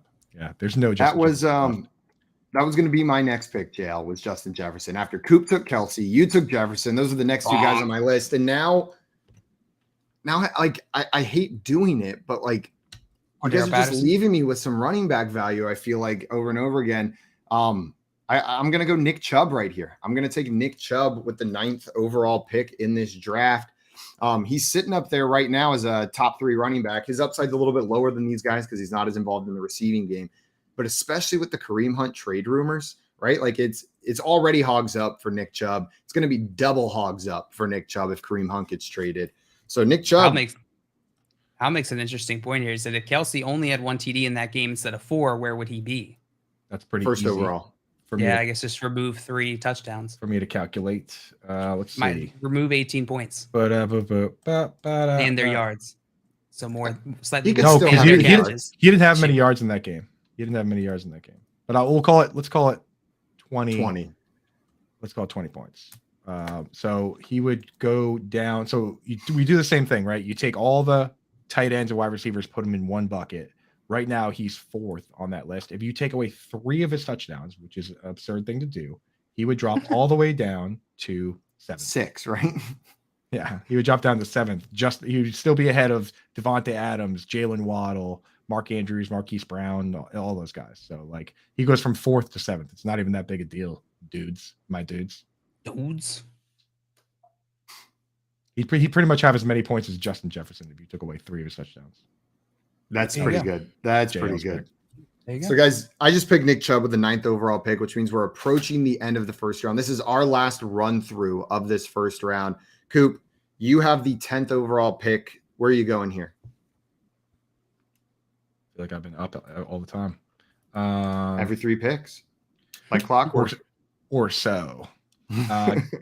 Given what the guys have gone so far, I think I have to take. We've taken, we've got the reception leader, we've got the points leader, we've got the touchdowns leader.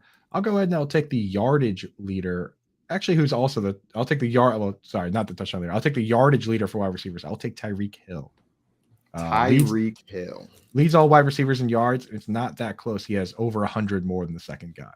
So, I mean, but Stephon Diggs, or if Stephon Diggs comes out and has a 100-yard game this week, he's already had his bye, then he would be right there with Hill. But yeah, he's leading the league in yards. Looks real good. So give me that guy. JL, we got Tyreek Hill off the board now, another wide receiver. Someone's breaking into your house, but before they do that, who are you taking with the 11th overall pick? Did you guys hear that? Yeah, I heard it. Someone's breaking in. They're coming for you, but Terrifying. We got to get this picking. 30-second pick clock before Rosie, someone breaks in. Let's go with Jonathan Taylor. JT, still a first-round pick for you? Still first-round pick. Coop, would he be a first-round pick for you still, Jonathan Taylor?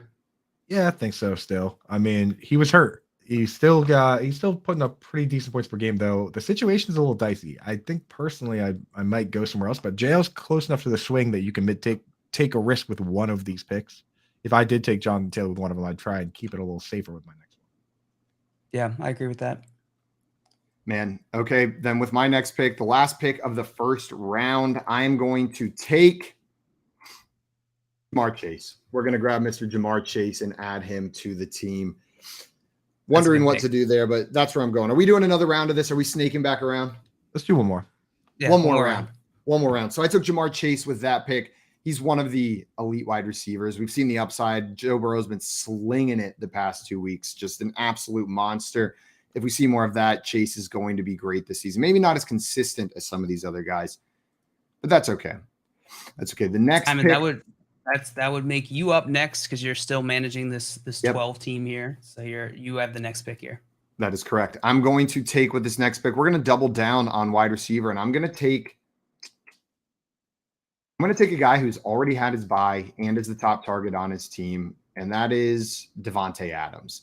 Devontae Adams is going to be my next pick. It was between him and Waddle, the other guy on the team that Coop drafted, but I'm going to take that. I'm going to take that bye week from Mr. Devontae Adams and run to the bank with it. So Jason Adams. He's got another bye week. He's got another bye week coming. Yeah, potentially, right? There might be another bye week coming for Devontae Adams. Just him, not for their whole team. It's got to play out first. Just It's got to play out in court first. Yeah, maybe they honestly the crazy thing is all this, like, you know, the way that how much money the NFL has, wouldn't be crazy for them to tell this guy like, hey, you know, wait on this and we'll settle with you at a certain point. You know, it's like, I don't know. If I'm a lawyer for one of these guys, I'm making sure to get every last dime. So I'm going to them and I'm saying, hey, how do we make this?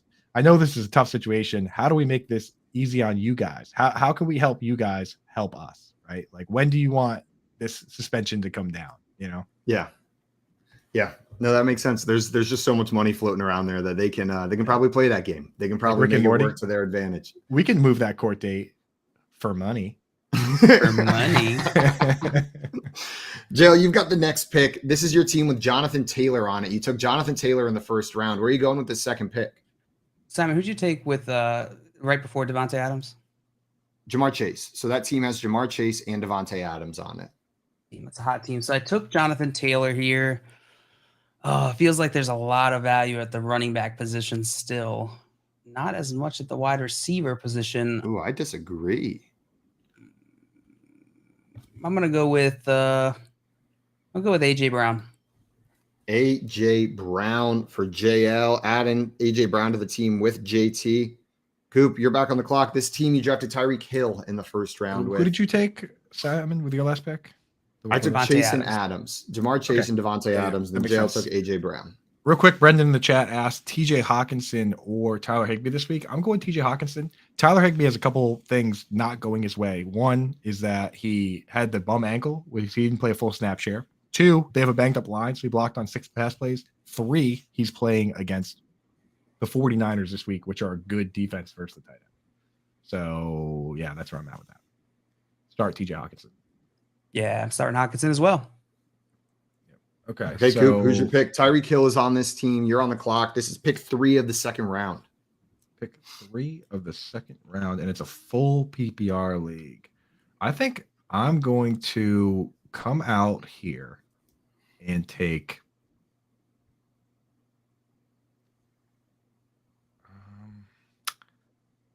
might be a little crazy, but I'm going to take DeAndre Hopkins. I think he's well rested, 10 catches on 14 targets for 100 yards in his first game. I think this guy is who we think he is, which is one of the best wide receivers in the game. And now Marquise Brown is out for the foreseeable future. I think this guy's in a spot to be peppered. You know, I wasn't even considering it yet, Coop, but I don't mind it. Like, whenever I'm looking at the names of the wide receivers that are left, like, none of them stand out, but D-Hop stands out, right? Like, he stands out with what he has done in his limited sample size so far. I like that pick. I think that's one of the better picks so far. JL, we're looking at pick 2-4. Oh, wait, no, it's my pick, isn't it? It is your pick next. It is my pick next. I put Nick Chubb on this team previously. Who do I want to put on there next? You know, we're doubling down on running back, and I'm going to put a rookie running back who has been handed the starting job. Kenneth Walker is going to be my pick right here in the second round. He's got the job there in Seattle, and he's looked like a beast with it so far. So this team's going to start out with Nick Chubb and Kenneth Walker. 2 guys, maybe it's not the best pairing since they're not pass catching backs really, but they're still the primary backs in their backfields, and they're both super talented. So I'm comfy leaving the first 2 rounds with these guys. Kenneth Walker, so hot right now. So hot. So hot. Joe, you got the next pick. This is your Justin Jefferson team that you're picking for right now. Yes, I have Justin Jefferson on this team. I'm going to go. Did this guy not go yet? Are you kidding me? I'm going to go Derrick Henry. Good player. Good player. Very good player. Great player. Yeah. That's a good player, dude. He's good at football, Mr. Derrick Henry. I didn't realize he was still there either. Would you guys take Kenneth Walker or Derrick Henry rest of season? Derrick Henry. Derrick Henry? Yeah, I think so. Me too. I'm sitting here thinking I really should have drafted Derrick Henry with that last pick. Skipped right over him in the chat. But I honestly think Kenneth Walker drafting off the top of your head. He's in the same tier, right? Like I think rest of season, these are workhorse backs that aren't super involved in the receiving game. Henry's going to get more work, but right now it looks like Walker's on the better offense. somehow. The Geno Smith-led Seahawks are a good offense suddenly all of a sudden. Suddenly all of a sudden. Yeah, Coop, so I have to say it suddenly happens pretty suddenly. Coop, it's Hey, suddenly Z- your turn again. Before we My get into turn. that, Z Money has a question here. Michael Pittman, Dameon Pierce, Chris Olave, or Michael Thomas as my flex. What do you guys think? Dameon Pierce. Yeah, I was seeing like if I was missing anything, I was like, Pittman, no, it's going to be Dameon Pierce. Yeah, I would go Dameon Pierce, then Olave, then Pittman, then Thomas is the order I put them in. Mm-hmm. Yep, And agree with you Hal there. said, how did Goodwin and Seaburn San Francisco so bad? I have no idea what you're trying to say there, Seattle. Tommy. How did Goodwin and Seattle burn San Francisco so bad? There we go. Seaburn is not one word. Seaburn. Yeah. I was like, what the heck is Seaburn? So they probably just, weren't prepared for Goodwin. They were preparing for Lockett and Metcalf. Sometimes that works out like that, And then the Olympic Goodwin caught sprinter him stepped on the field and caught him off guard. They were like, what? What? I think Coop, you're up. Yeah, Coop, you're up, and this is your Travis Kelce team. This is the team you drafted Kelce with in the first round. So you can go whichever direction you want here, except probably another tight end, unless you're getting real wild. I think what I'm going to do here is I'm going to stack Travis Kelce with Patrick Mahomes. Ooh, is this a 1 QB league? One QB league. But the thing is, what? There's some information Crazy, here boy. that you're not thinking about, which is that, again, just like tight end, the reason we don't do it is because it's so risky to go for these guys. But now that we've seen how much a couple of these quarterbacks have separated themselves from the rest of the pack, if I can just score the most points, that's all I care about, right? Like at the end of the day, whoever scores the most points wins. Patrick Mahomes is scoring a lot of points. Is he not? Like the dude's crushing. Coop, I'm with you. I was sitting here thinking, like, with what we know now, this might be the time to take a quarterback. And it feels like there's two that have kind of separated themselves. And you grabbed the one that makes sense with Travis Kelce. That's a fun team build rest of the season so far. And whatever you say about going tight end and quarterback early, if you look at your opponent's team and they've got the Patrick Mahomes, Travis Kelce stack, you're nervous about playing them. No, like you are truly nervous. That stack can just put you in like a 70-point hole if things go right, just right away. You're just down 70 points against those two players any given week.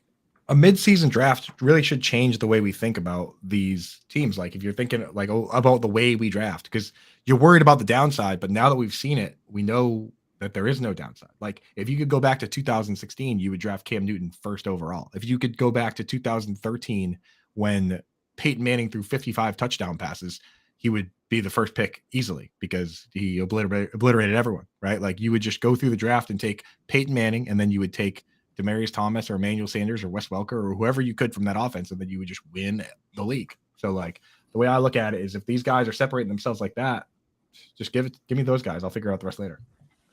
Makes sense. I've got the next pick. This was the team I took Josh Jacobs with, and there's one wide receiver left in a tier, and I'm going to go ahead and take him, and that is Jalen Waddle.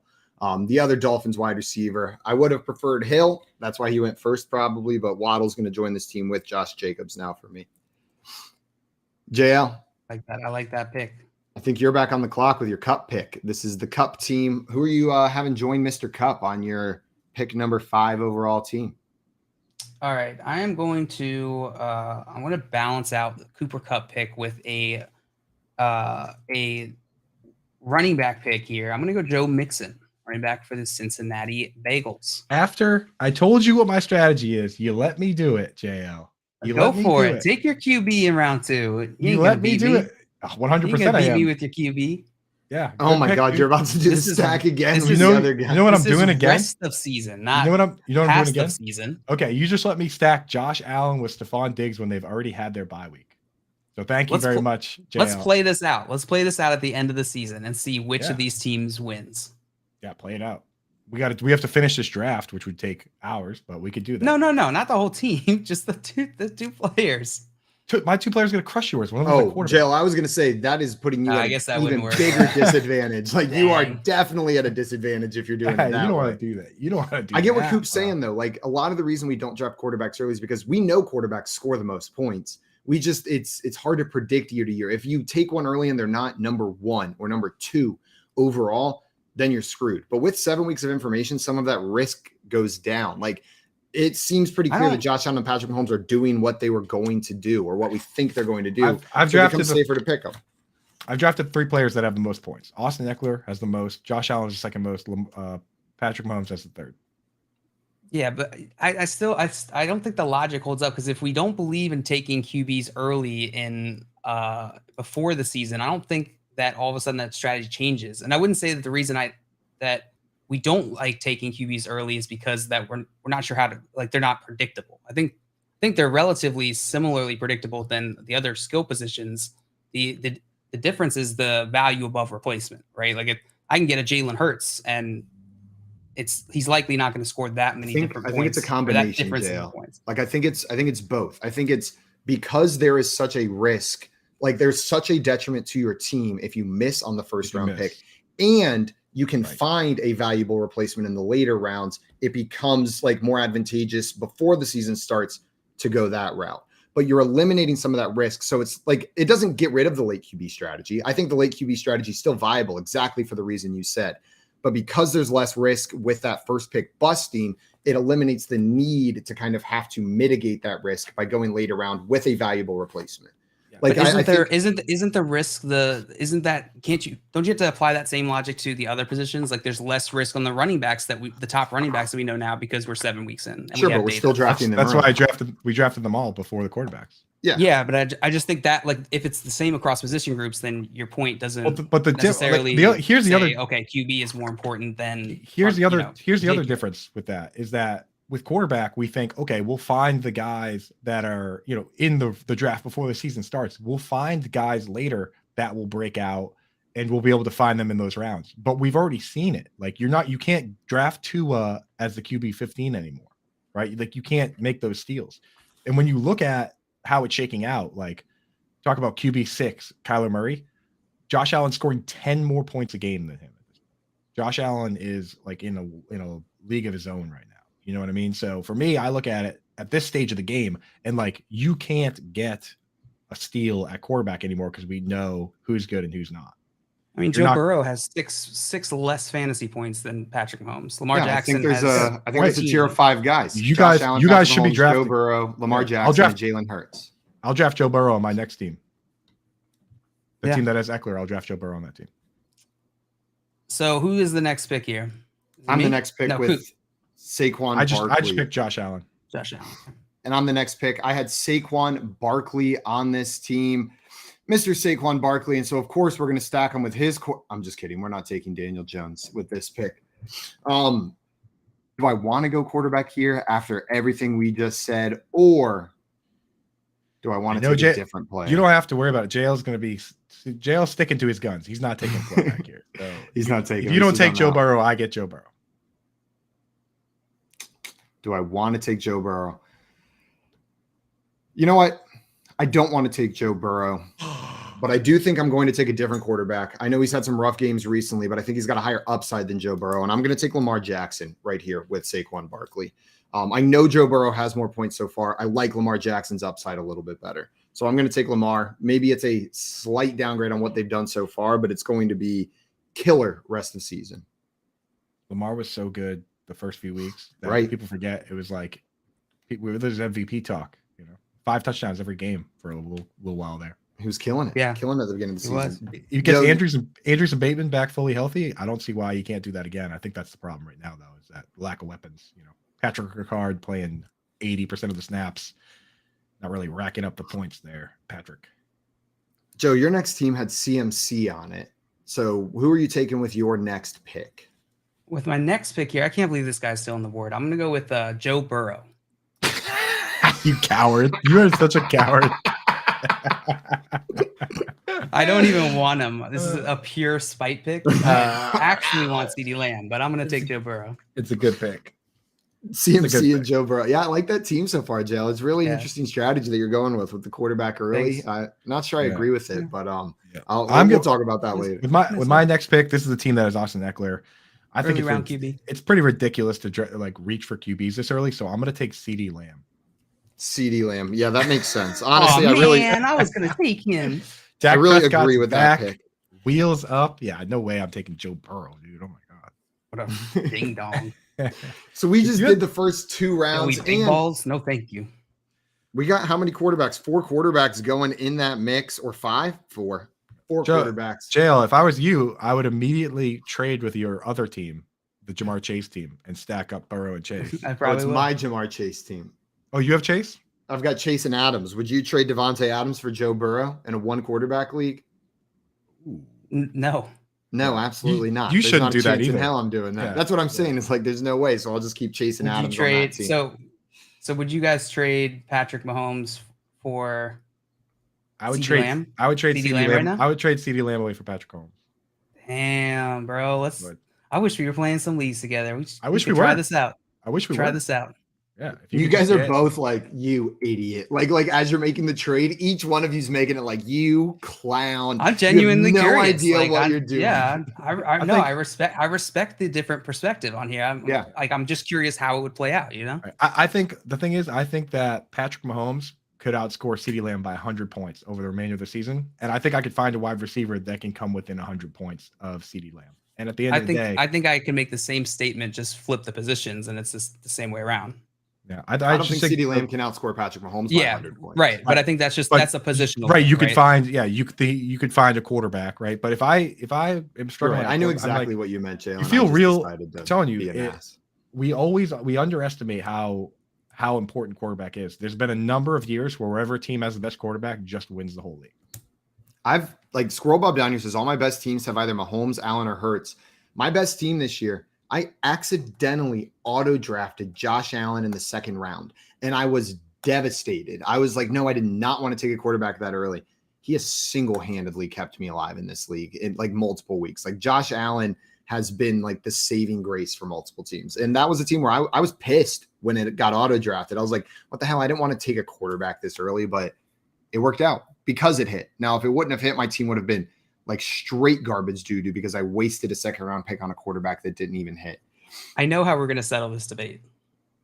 We're going to get the late round man himself, JJ, and we're going to have him come on and we're going to have him settle this debate on what is the correct theory here, or how do we break down this theory? Yeah. In mid-season drafts, should quarterbacks go earlier?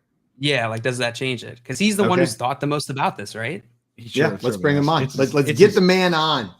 It's his Twitter tag. Scott Fish in the chat asks, question for Scott for his own league, his namesake league, which is tight end premium. Cade Otton, Khalif Raymond, Ben Skowronek, Cole Kmet, or Noah Brown for a flex spot. Obviously, if it's tight end, he puts them in his tight end spot. What are you guys thinking here? I kind of like Cade Otton, honestly, man. Like, that's the name that stands out to me. Like I'm sitting here looking at it if I'm missing something, but it seems like Otton's the play.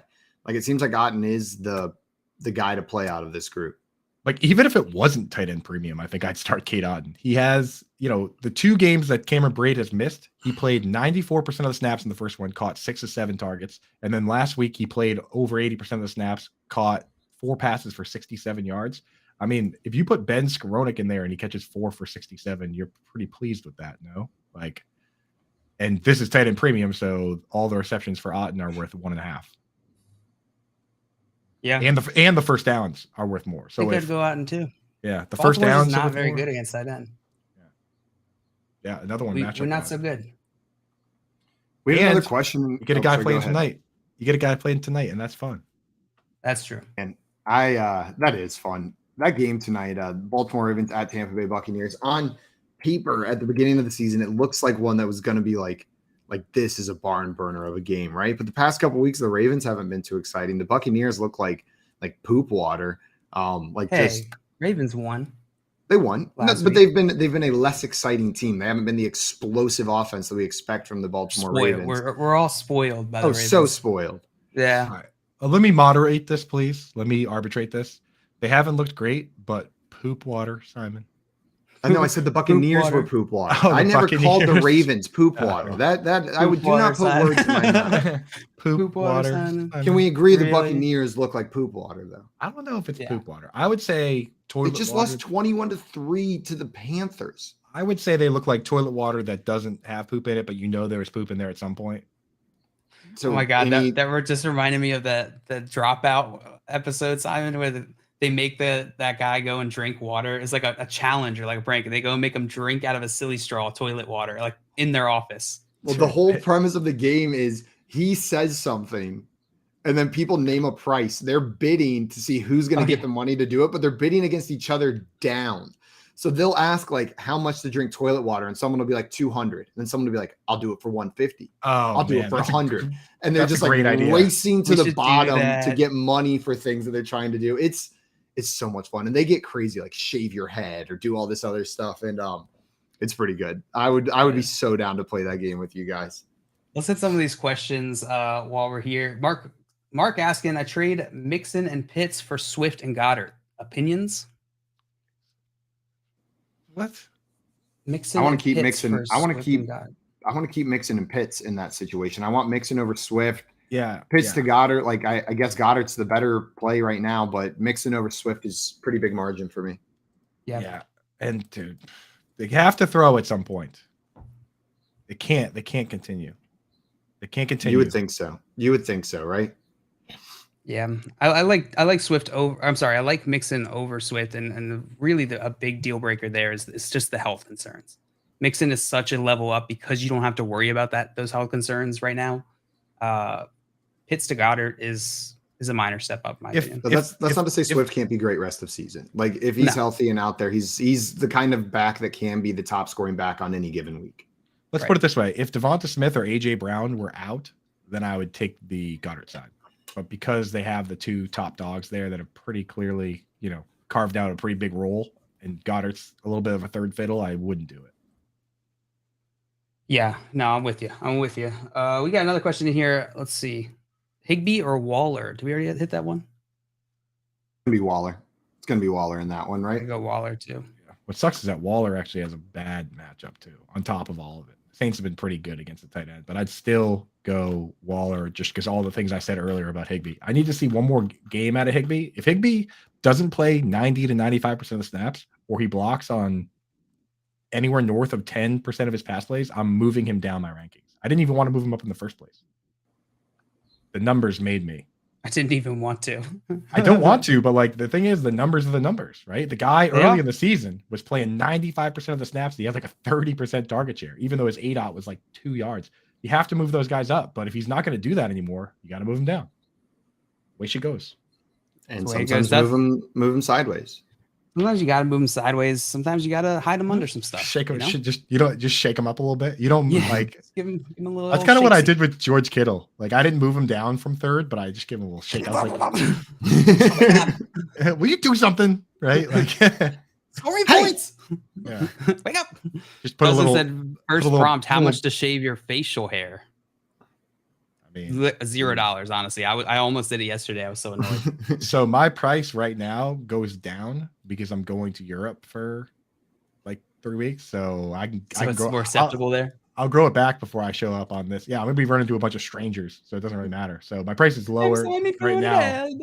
Yeah, I'll do most things for $100. Like the list of things I won't do for $100 is much shorter than the list of things I would do for $100. So that's about where my line is for most things. Let's not make this show sad, okay? It's nothing sad about it. It's just like whenever people play the game, like how much to do this, I feel like you're always like 10,000, and then someone's like, what about 9,000? You're like, well, yeah. Like, what about 8,000? Like, okay, yes, I would. And then like you get down to it, and most things, like you can play that game with me all the way down to 100, and I'm still doing it. Like It's just me being realistic, not sad. I'm not a sad boy. I'm just a realistic boy. You being realistic, which is sad. There were times in college where I was like out of meal swipes, where like people are like, would you eat this? I'd be like, it looks pretty good. I'm out of meal swipes. I'm like a dude on Survivor, like a guy on Survivor. I'm like, these bugs actually have a lot of protein in them. Chris asked earlier, James Robinson for Juju. I think that's pretty fair. I'll take Juju. Yeah. I'll take Juju in that move, but I think it's a fair trade. I don't think people realize that like over the last 4 games or so, Juju's a top 10 wide receiver in points. Yep. I realize. And Mike Evans is number 5. I also realize if we hadn't gotten so quarterbacky at the back half of that draft, like really had that quarterback conversation where it felt like, okay, like we talked this out. I'm going to take a quarterback here. Mike Evans was on my list of wide receivers to start taking up there. He's been killing it. Dude, And Eric, we missed when this I one. took, can I just say real quick, when I took Patrick Mahomes, my confidence level was like 90%. And then after talking to JL a little bit, my confidence level on that pick down to like 88%. So He moved it. Yeah, no, I would say you moved it all the way down to like maybe 70%. JL made a lot of good points there. Definitely shook my confidence level. And I'd be interested to hear how people weigh in. You know what we might have to do? Well, JJ's a good one. The other one is maybe, I don't know if you've ever seen Jordan Loop do his threads, but Jordan Loop will do a thread where he takes one player and he puts him up against. So he'll say like Juju, and you could say Juju or Cooper Kupp. He starts at the very top, and then he just does a thread all the way down. Juju, Cooper Kupp, Juju, Justin Jefferson, Juju, until it gets down to like Juju or Alan Lazard. And you can see the percentages change to find out the sentiment on that player. It'd be interesting to do that with like, say, quarterback, like what player would you trade for Josh Allen? And I'm gonna text Loop and see if he has time to do that, because Loop, that's like one of the things he does, and like it gives you a really good read on players. Yeah, and like I love that Coop is pushing another perspective here, right? Because this is how you get to become a good fantasy player. Is you have these types of conversations, you're open to these different strategies. I don't know if my way is the right way, or the way I'm thinking about it is right? It's just the way I'm thinking through it, and you know, there's assumptions and stuff all built into there. So this is fun. Like I like doing stuff. I just want to clarify, you know, it makes for better radio for me to be loud and stubborn, and I'll continue and I will continue to do that, of course. But in the back of my mind, I just want you to know that I thought for a second, maybe I won't take Gerald Burrow with my next pick. Jerry Burrow. Gerald Burrow. We might have. I think we missed this question. Sorry, Eric. But it said, "Morning, gents. Good morning. PPR flex 2." We got this one. We talked a lot about Kareem Hunt and Chuba Hubbard quite a bit. Eric, trying to trick me. Adam said, "Y'all see that Robert Quinn was traded to the Eagles. So glad I stuck with the Eagles defense since the start of the season." Yeah, we talked about it in the beginning of the show. Coop is he's playing around with maybe making a couple trades for the Eagles defense. CeeDee Lamb or Eagles defense? Consequential guys. Josh Allen or Eagles defense. Joe Burrow, Eagles defense. Dude, if you got Joe Burrow on the Eagles defense, dude, if you have Josh Allen and Eagles defense, just think of how nice it is that you don't have to drop anybody for a quarter. You don't have to. You can just drop your quarterback in any defense. And you don't have to worry about it because they both have their buys, and you're just starting them rest of the season. It's a good feeling. Yeah, guys. Coming up, we're going to have our friend Alex Korff, trade daddy himself, joining the show to go through his week 8 trade value charts with us and help us answer any and all trade questions you have. So if you have some of those trade questions, throw them in the chat. We will be getting to those ever so shortly. And then our friend Sal Cappacio, Bills beat and sideline reporter and host of the Extra Point Show, is joining us a little bit later today as well. You're listening to the Front Yard Fantasy Morning Show here on Better Sports Network. Call, chat, and enter contests in real time. It's Sports Talk 3.0 with Better Sports Network. Moose and Keith. Because I never asked you this. When Noah was growing up, when did Noah first where you got a sense that this is what my son wanted to do? I was really busy during his formative years. I didn't meet Noah till he was about 19. Nice. So, your wife did a good job. Yeah, you may want to talk to your wife. I would say about 13, he started showing a legitimate interest. He started getting curious about how I prepared, what it required. And then I saw a little bit of a shift, 14, 15, where he was concentrating on the on-cameras, the interaction between play-by-play and analyst, and started probably taking mental notes at that point of the performance aspect of, okay, you do all this prep, but you got to go out and deliver it. So, yeah, probably that 14, 15 range, I thought to myself, this could be something he really wants to do. Front Yard Fantasy, weekday mornings at 7 Eastern on Better Sports Network. You don't need to be like right 100% of the time. No, there was a tweet about the refs that had me kind of cracking up the other day, because somebody was like, we have the technology to, like, you know, track the ball down to a centimeter and figure out, you know, what speed these guys are running on the field. Yet somehow we still mark the ball by That's my favorite. a 60-year-old dude eyeballing it, and then we run over with literal chains and measure it. It's like, you think we could probably get that figured it's out. The least precise way to measure something, and then like immediately following that up with a super precise way of measuring something. Yeah, it's like we have like if you're a millimeter short of that chain that they bring out there, that they ran out it as best they could in a straight line. But if you like, first they just go here, and then they grab the chains and they run in the straightest line possible. But then if you are 1 millimeter short with that football, it doesn't count. Sorry, couldn't have been human error. You're just short. That's exactly. And they bring out the index card or whatever. Meanwhile, they have like satellites in space tracking how fast Brandin Ayuk ran on an end around. But we can't. And I can see that number live while he's doing it. Like I can see every player's speed on the screen live. I love that. It's like, and not to mention like that dude's trying to make the spot, and the player always tosses the ball like right into his face, right? Like he's coming over to spot it, and it's like every other time the player's just like, here you go, here's another thing to juggle. Lunch Money with Kyle and Ray, presented by FantasyGuru.com. Is it me, Ray, or is the only publicity that Microsoft Surface has gotten out of their whole thing on the sideline is people throwing them to the ground in anger? Like, is that just a me thing? Or the only time I hear about this device, Ray, is when somebody is chucking it on the ground, just pissed off at it. Which I get it. All of us are in that world. We love to do that. Only in the NFL, Ray, can they get away with it because these are free. There's no cost. It's part of the sponsorship. Here's 5,000 Microsoft tablets to get you through the NFL season. And these players, Ray, just slamming them down. It's like they've become Gilbert on the sideline, and they're so frustrated. They're just like the only publicity this company and this product has gotten is negative. Better Sports Network. It's sports talk done better.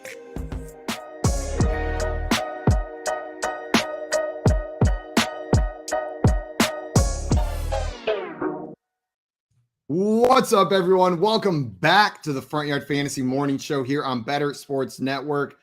Coop had to leave for a second. I don't know if he's coming back. No, I wasn't going to out him, but now we've outed him. Poopy Coopy. What was I thinking on this show? Not outing anybody. Like, why am I having poop sympathy for Coop? We just tell him Andrew Pooper, said Tommy. Classic. He must be related to Austin Pooper. Austin Pooper or Amari Pooper. Or Amari Pooper. Wow, look at all these poopers we got. Are there any more poopers in the league? Pooper Pup? Oh, Simon. Don't get me this early in the morning. Pooper Pup. Guys, joining us in a little bit, we're going to have our friend Alex Korff, the Trade Daddy himself, joining the show. Daddy. Trade Daddy, yum. That is not the song we've sang in the past. Who does that? Oh, Red Robin. If you guys have questions for Trade Daddy, for Alex Korff, make sure you send them in the chat. And he will be on here shortly to answer those for you. We've got Dustin over here saying Pooper Rush as another one. Absolutely. Jalen, you down for some Pooper Rush? Pooper Rush is good. Pooper Rush is a solid one. I like that one. We missed that one. While we're waiting, I think you got to say Rush. It's Pooper Rush. He's rushing to get that poop out. Dustin wants to know Eagles D or Bills D rest of season. And Adam in here saying probably the Bills, but Eagles have the easier rest of season schedule. What do you guys think about that? Eagles D or Bills D? Coop, it sounded like you were pretty high on the Eagles D rest of season. Are you going with them or are you going with the Bills? Man, and it sounds so great. I'm sure whatever you're saying is fantastic. I'm going with them because of the schedule. I mean, you look at it, they're the best two quarterbacks they play are Dak Prescott, who's good, Aaron Rodgers, who I don't even think is that good right now. After that, it's like they got Daniel Jones a couple times, but Daniel Jones, the second game isn't even on your fantasy schedule. It's week 18. And, they play like Sam Ehlinger. They play Taylor Heineke. Like they're not even playing starting quarterbacks half of these games, right? Like this week they have, who do the Eagles have this week? This week they have, the Kenny Pickett, right? Like they have Kenny Pickett. They have Justin Fields on the schedule. Like this schedule is killer for these guys. Davis Mills, like just their next couple games, Coop, like you mentioned earlier, it goes Kenny Pickett, Davis Mills, Taylor Heineke, Sam Ehlinger, as the next 4 games. Like that's before you get Aaron Rodgers. Like, but that's sexy. That's sexy. So you think you would go Eagles D here? I would. You would. JL, what about you? Are you comfortable Eagles D over Bills D rest of season? They're about even for me. They're about even. I will say defense is the position where matchup matters the most, right? Like where it's less so just like elite defenses are elite defenses, but you can play the matchups more so with defenses where maybe it makes it so a lesser defense is the better play. Alex, thank you so much for joining the show today. Alex. What's up, my man? Hey guys, sorry I'm a day late. I tried. It was all JL's fault, to be honest. So yeah, it must have been some pretty bad traffic, I guess, keeping you a whole day late from getting on here. Guys, if you are not familiar with Alex's work, you better get familiar quickly. This dude is the man whenever it comes to trades. You can find him on Twitter at PeakedInHS_FF and on Patreon, PeakedInHighSkool as well. He's a contributor over The Athletic and 4 for 4, and we call him the Trade Daddy because that's what he is. Baby, I got your money. Don't you worry. Why hasn't that dropped as a single yet? We're working on it. Producer Keith needs to get the beat going. We need to get the royalties. It's faded back there. It's kind of tough to get the royalties from Wu-Tang, man, from Old Dirty Bastard, rest in peace. So we're working on Old Dirty Bastard. You could sample for like 30 seconds, right? That's open. We get away with it. Absolutely not. Yeah. So, no.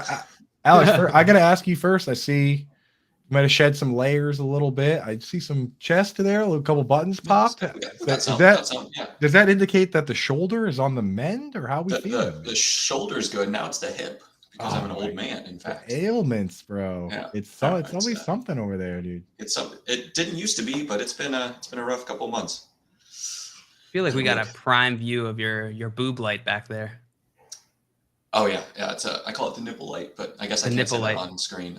You can totally say that on yeah, screen. you can say nipple nipples so many times. Yeah, hello nipples. Okay. Good. We had a whole segment about nipples. You can say peen if you want. That one's okay. I believe we've determined. Peach quite a bit. I mean, me and JL for an entire episode. Well, Simon, just said hog the whole time. The whole time. Hogs up, hogs out. Yeah. So we're kind of like, it's like we're just going around a minefield, seeing where the mines are. Yeah. Nothing's blown up yet. It's just been a field. One morning, my back there bleeping us. Like, is it? I assume he does that a lot, right? Is it? He's not. He just holds his hand on the button. I think what's happening is we're not actually even on the air. This is all just like a plant. Like somebody's paying them to do this for us. We're not actually on the air. Everyone in the chat's not real. This is just we're not even actors. It's like a Truman Show thing. Where like we think this is reality, but it's actually just set up for us to be on here talking. No one's actually listening. You think Keith and Ernie are paying attention, dude? Not a chance, bro. I just said Ernie, and he heard his name, and he's like, "Oh, probably spilled his coffee or something." He's like, "What is happening?" I imagine him eating a Twinkie. I don't know if he eats Twinkies, but like he's definitely like just sitting back there, boots up, like. He said, "Why did you wake me up?" I'm here. Yeah. Why did you wake me up? He's like, keep it down, right? It's like they're on a plane, and we're all being Russell Wilson right now. Yeah, absolutely. Just annoying in the center aisle doing push-ups. I mean, I don't know. Is that how you get loose? Push-ups? He was doing stuff for 4 hours. Guaranteed there were push-ups done. He was probably walking around looking for something to do pull-ups on. You know? Yeah.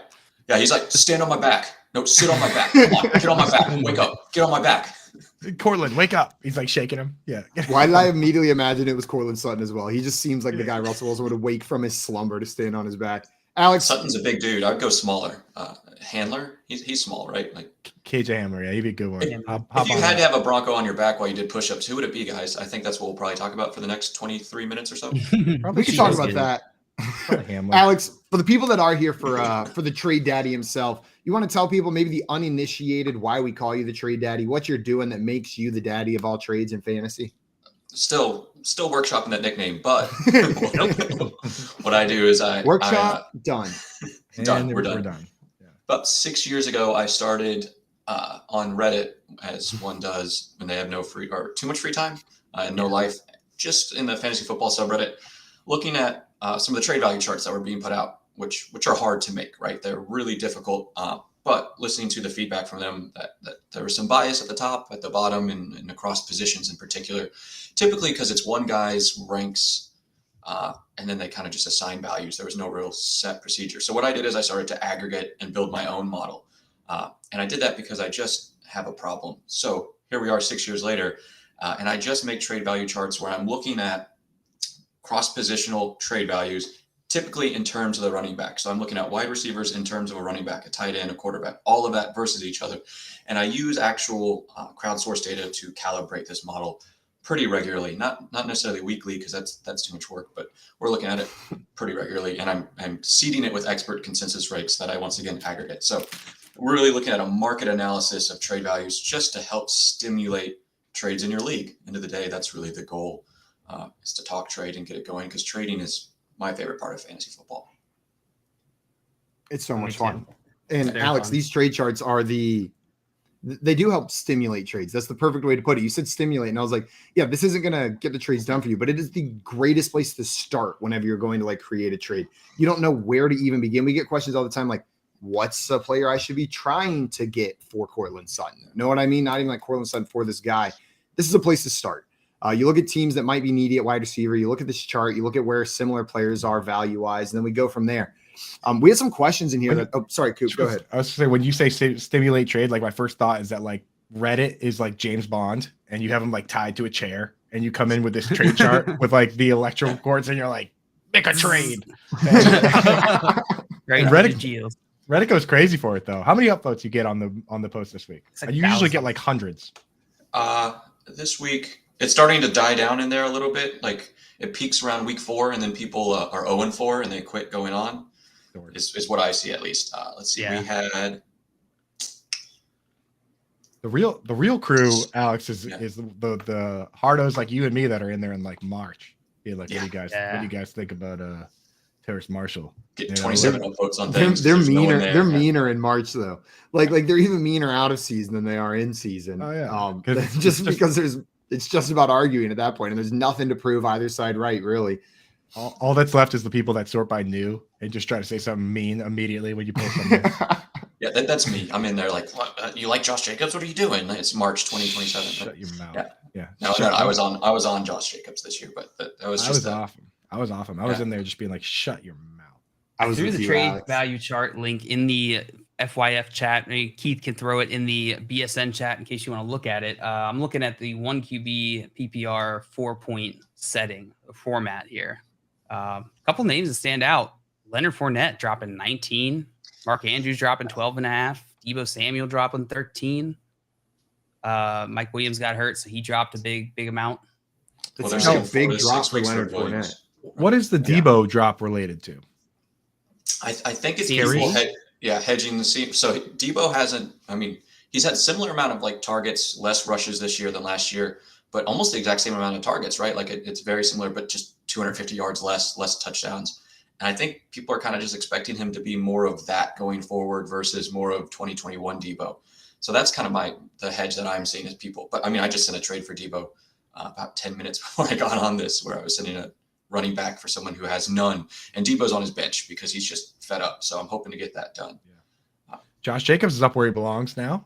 Congratulations. Congratulations. Yeah, 21.5 point jump. Yeah. Makes sense. Massive. Is that the biggest jump we've seen this season? Probably because I jumped in the Reddit thread last week, said he needs to move up. I think Walker jumped 20 maybe last week. 20. Okay. And then another, 14 this week. So, he collectively combined jumped more, but I guess Jacobs jumped even more if you include his 7-week just soaring. Man, that's maybe the highest without an injury, I would say, is probably Jacobs there. That's crazy. I wonder, is it just people are finally coming around on Josh Jacobs? I think people have a hard time releasing their priors. Know what I mean? Like they didn't view him as a workhorse back. It took 7 weeks for people to buy in. Okay, maybe he is a true workhorse back. Like when you're not viewing him in the same tier as Jonathan Taylor, Saquon Barkley, Christian McCaffrey, and he's not a rookie with unknowns. Know what I mean? Like I feel like there's more holding back public sentiment on a player who's been in the league 3-4 years and the expectations weren't there than a player who's just joining the league. And then we see it the first time and it's like, oh, maybe this is who he is. So I do think it's just lagging. Like it takes people longer to buy into a Jonathan Taylor or Josh Jacobs. We saw it last year with Cordero Patterson as well, right? Like And that's obviously an even more extreme case. He was way older, way later breakout. But I didn't believe it week 1 or week 2 or week 3 or week 4. Know what I mean? I was like, surely CP is going to stop being great at some point. And he just kept going till he wore down at the end of the season. So I do think public sentiment drags on veterans that are overperforming. I have one that I have to ask about, and it could be a veteran that's overperforming, but he's only played 1 game. Why did DeAndre Hopkins come down 8 points after getting 14 targets? That one's insane to me. I figured he would go higher. Right? That one. I'm really not sure. That one kind of boggles my mind. But I mean, I ran it and went back in. And I was like, oh man, everything looks great. Looked at everyone, and then looked at Hopkins. Like, what the fuck happened? Like, what's going on? And I went back through all the data. People were just down on it. I'm like, man, were they watching a different game than me? I was hesitant. I was like, maybe if you have an option, don't start Hopkins. Let's see it. Let's see 1 week. And he showed it. I mean, 14 targets? Probably these analysts going in there and they're like, all right, time to do my rankings. Let me get started. All right, let's sort by points scored so far this season. Okay. Right. And then like an hour later, they get down and they're like, oh, wait a second. DeAndre Hopkins only played 1 game. Let's just stick him here. Right. Like that's definitely what's going on with Hopkins. Like if you were it's insane. Yeah. So move him up, get him up. He should be at, what is he at 20? He should be at, I would put him the bottom of tier 4 at least, right? Like he's got to be maybe even mid tier 4, 34. The current pricing suggests that a fair straight up trade would be trading him straight up for Christian Kirk or trading him straight up for Devin Singletary. That's insane. That's too low. Stevenson would be interesting. Damian Pierce, that's Miles Sanders. That's where I think he should be. Maybe, or personally, that's where I would put him. Probably above Michael Pittman, below Debo. It's got to be ahead of Michael Pittman, dude. Michael Pittman's got some rookie 6th round pick, gunslinger, weirdo, scrambler. Some scrambling Texas boy. We had a trade question come in here that I wanted to hit from Patrick Hayhurst.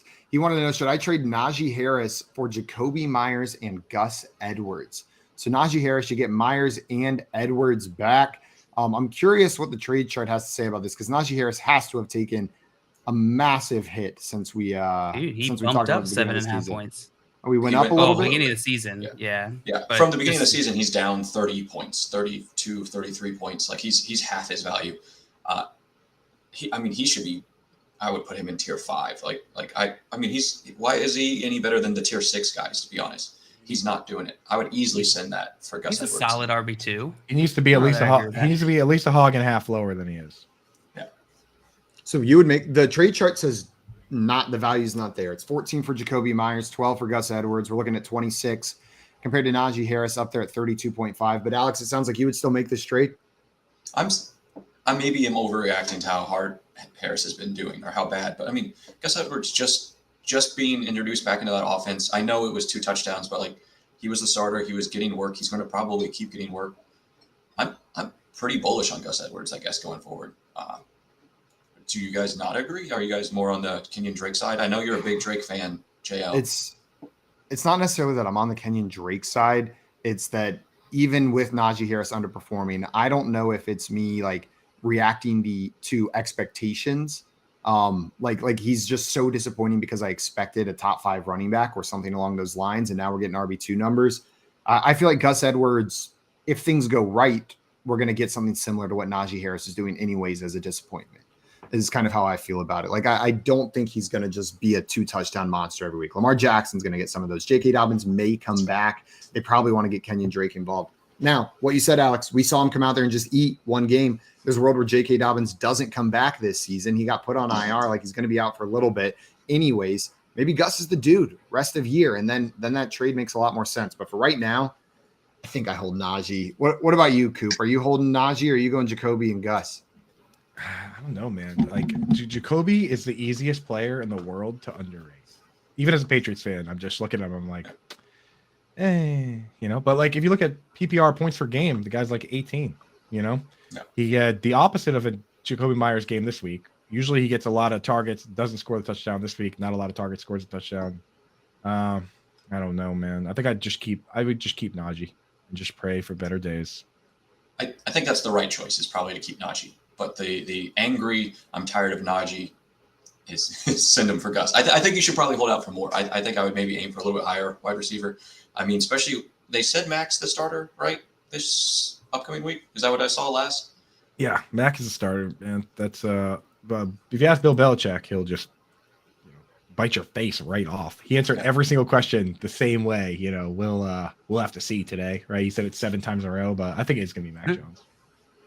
Yeah, the opportunity for Najee Harris is keeping me bought in, at least to some degree. I mean, he's still a solid RB2. He's averaging 10.8 fantasy points per game, according to Player Profiler, which isn't fantastic, but he's number 6 in opportunity share at 78.2% among running backs. So number 6 on opportunity share and number 10 in carries, just raw carries at 100. So the opportunity is there. It's just the offense is so bad. And I think Najee's probably still dealing with some of the lingering injury stuff that's making it so he can't really transcend that bad offensive play. Did you guys see that he played with like a plate in his shoe for the first couple weeks of the season? Like it was preventing him from making cuts. Like he had like a metal plate, like a China, like a full plate in his shoe. He's got massive feet. It wasn't even like a tea plate. It was a full size dinner plate. That's how he heats. That's how he heats up his spaghetti. It's like a plate of spaghetti, and then by the end of the game, it's typically warm enough to eat. Randy in here said expectations for Mike Williams and Cade Otton tonight. Mike Williams? Mike Evans, sorry. Oh. I have really low expectations for Mike Williams. I bet he rehabs well, but I would too. I bet Mike Evans is going to be awesome, and Cade Otton is going to be serviceable. Yeah. Cade Otton, I'll tell you this: if you're going to do a showdown slate for DFS, Cade Otton's the guy I want to start. And captain spot, you doing that 1.5? Because he's cheap, right? Like I bet I didn't look. If you want to get crazy, dude. If I'm gonna go captain spot with a tight end, I'm going all the way crazy, and I'm starting Isaiah Likely, especially if Mark Andrews is out. But if I'm just starting the safest possible player, Cade Otton is probably the one. It's people are gonna get cute putting those two guys in lineups, even though you don't have to start a tight end, because that's what people do in showdown slates. Isn't that how it works, right? You try to get as cute as possible, and then some dude who started a kicker and a defense wins $1 million. Yeah, it seems to be kickers and defenses, especially on the Thursdays, the ones that have been killing it. Absolutely. Yeah, and then Brandin said that's a sick ass Higgins jersey. Thanks, man. Appreciate that. Yeah. Jack24 said, this is random, but I need to pick 2: Amon-Ra, T. Higgins, or Mike Evans. Amon-Ra, T. Higgins, or Mike Evans. Start T. Higgins and Mike Evans, bro. I think that's what I would do. 100%. Amon-Ra still in protocol, right? They said he's not concussed, but still in the protocol. I don't know what that means. If you're not concussed, they said he was running around. I don't know why. If he's got a concussion, you should probably not be running around. You should probably be chilling. JJ Zach Reason was explaining a bit yesterday on our waiver wire stream. He was saying that he wasn't concussed, but I forget the term that he used, but it essentially means like when you have a brain, your brain gets hit, like you still have like certain thing, like your motor skills are not quite right, even if it's not a concussion. And according to the new protocol rules, they have to take them out if they're displaying any sort of symptoms like that. Yeah, symptoms like that, even if it is whatever this term was that he used, that means like it wasn't a concussion, but it was just that's pretty smart, dude. You know what I mean? It's like, because if your motor functions are off at all, you shouldn't be driving a car. You definitely shouldn't be running around on the football field, which is basically the demolition derby, is it not? Like, probably not a good place. If you don't have your coordination together, you're going to get jacked up again. No? Yeah. Adam in here had a question for us. He wanted to know, are we selling or buying Pittman this week? So I wanted to take a peek over the trade chart, and Alex, get Trade Daddy's opinion on what to do with Michael Pittman based on this information over here. So he's sitting at 35, down 1 point this week, so relatively stagnant, tier 4. What are you doing with Michael Pittman? Are you looking to move him? Are you looking to trade for him? So I don't think you can trade him away right now, because I assume perception's so low. New quarterback, we're not sure what's going on. Paris Campbell apparently is the number 1. He's not, but he's turning it on. Maybe he is. Do you feel like it's his value in the chart is reflective of the sentiment, or I think so. I'm kind of trying to bridge the gap between the experts that kind of feed this chart and then just the pulse of Reddit and Twitter. that I spend too long on. And I think like the average user, like the person in your home league is going to be lower on Michael Pittman than the expert consensus is. So I think that makes him hard to sell, but I'm also pretty worried, and I maybe am not buying. So I expect he's actually like a firm hold for me. Yeah, a solid breakdown like that. Here's the thing about this situation is that Michael Pittman played Michael Pittman this week played 100% of Michael Pittman this week played 100% of the snaps, right? Paris Campbell played 98% of the snaps, and Alec Pierce played 97% of the snaps. When a brand new quarterback comes in and we have no idea who's going to get the targets, it's like just a dice roll, if you ask me. I mean, obviously you lean Pittman, but who knows who's going to get the targets out of these guys? All right. Yeah. There's no way to know. Like it's so, and I have to start Pierce this week in a deep league, and I'm terrified. I mean, he could be nothing, but it's cool to see only 3 wide receivers getting that high of a snap rate, right? Like that's pretty tight, and they're all seeing basically all the snaps. Sometimes you'll see some more. You'll see AJ Green or something mixed in for 40% or something, but like it's all of them are a good dart throw. But that's where they more are in my going forward than this. Absolutely. We had a question in here earlier. It was a trade question that we were talking about that I just wanted to sneak a peek at the chart about. And it was James Robinson for Juju Smith-Schuster. So Juju's been a little bit ascendant recently, top 10 guy the past 4 weeks. Is that what you said, Coop, earlier when you pulled that stat out? Which one was it? Top 10 for Juju over the past 4 weeks. Past 4 weeks, top 10 wide receiver. That's a fact. James Robinson on a new team. I'm not sure where he is on this chart now. It went down 5 points, down at 15.5. And then Juju Smith-Schuster up there at 17, tier 6 versus tier 7. But we said that seemed fair. That the chart seems to think that's relatively close, right? Would you consider that fair, even though they're in different tiers? Oh yeah, I would. 2-point difference like that is totally fine. Like that's rounding. That's effectively the same when you're looking at significant digits like that. Like that would be fine. It's what do you need? And how do you project the Jets backfield going forward? It's clear that the people that I aggregated think it's going to be less than what he was doing, at least the first several weeks at Jacksonville.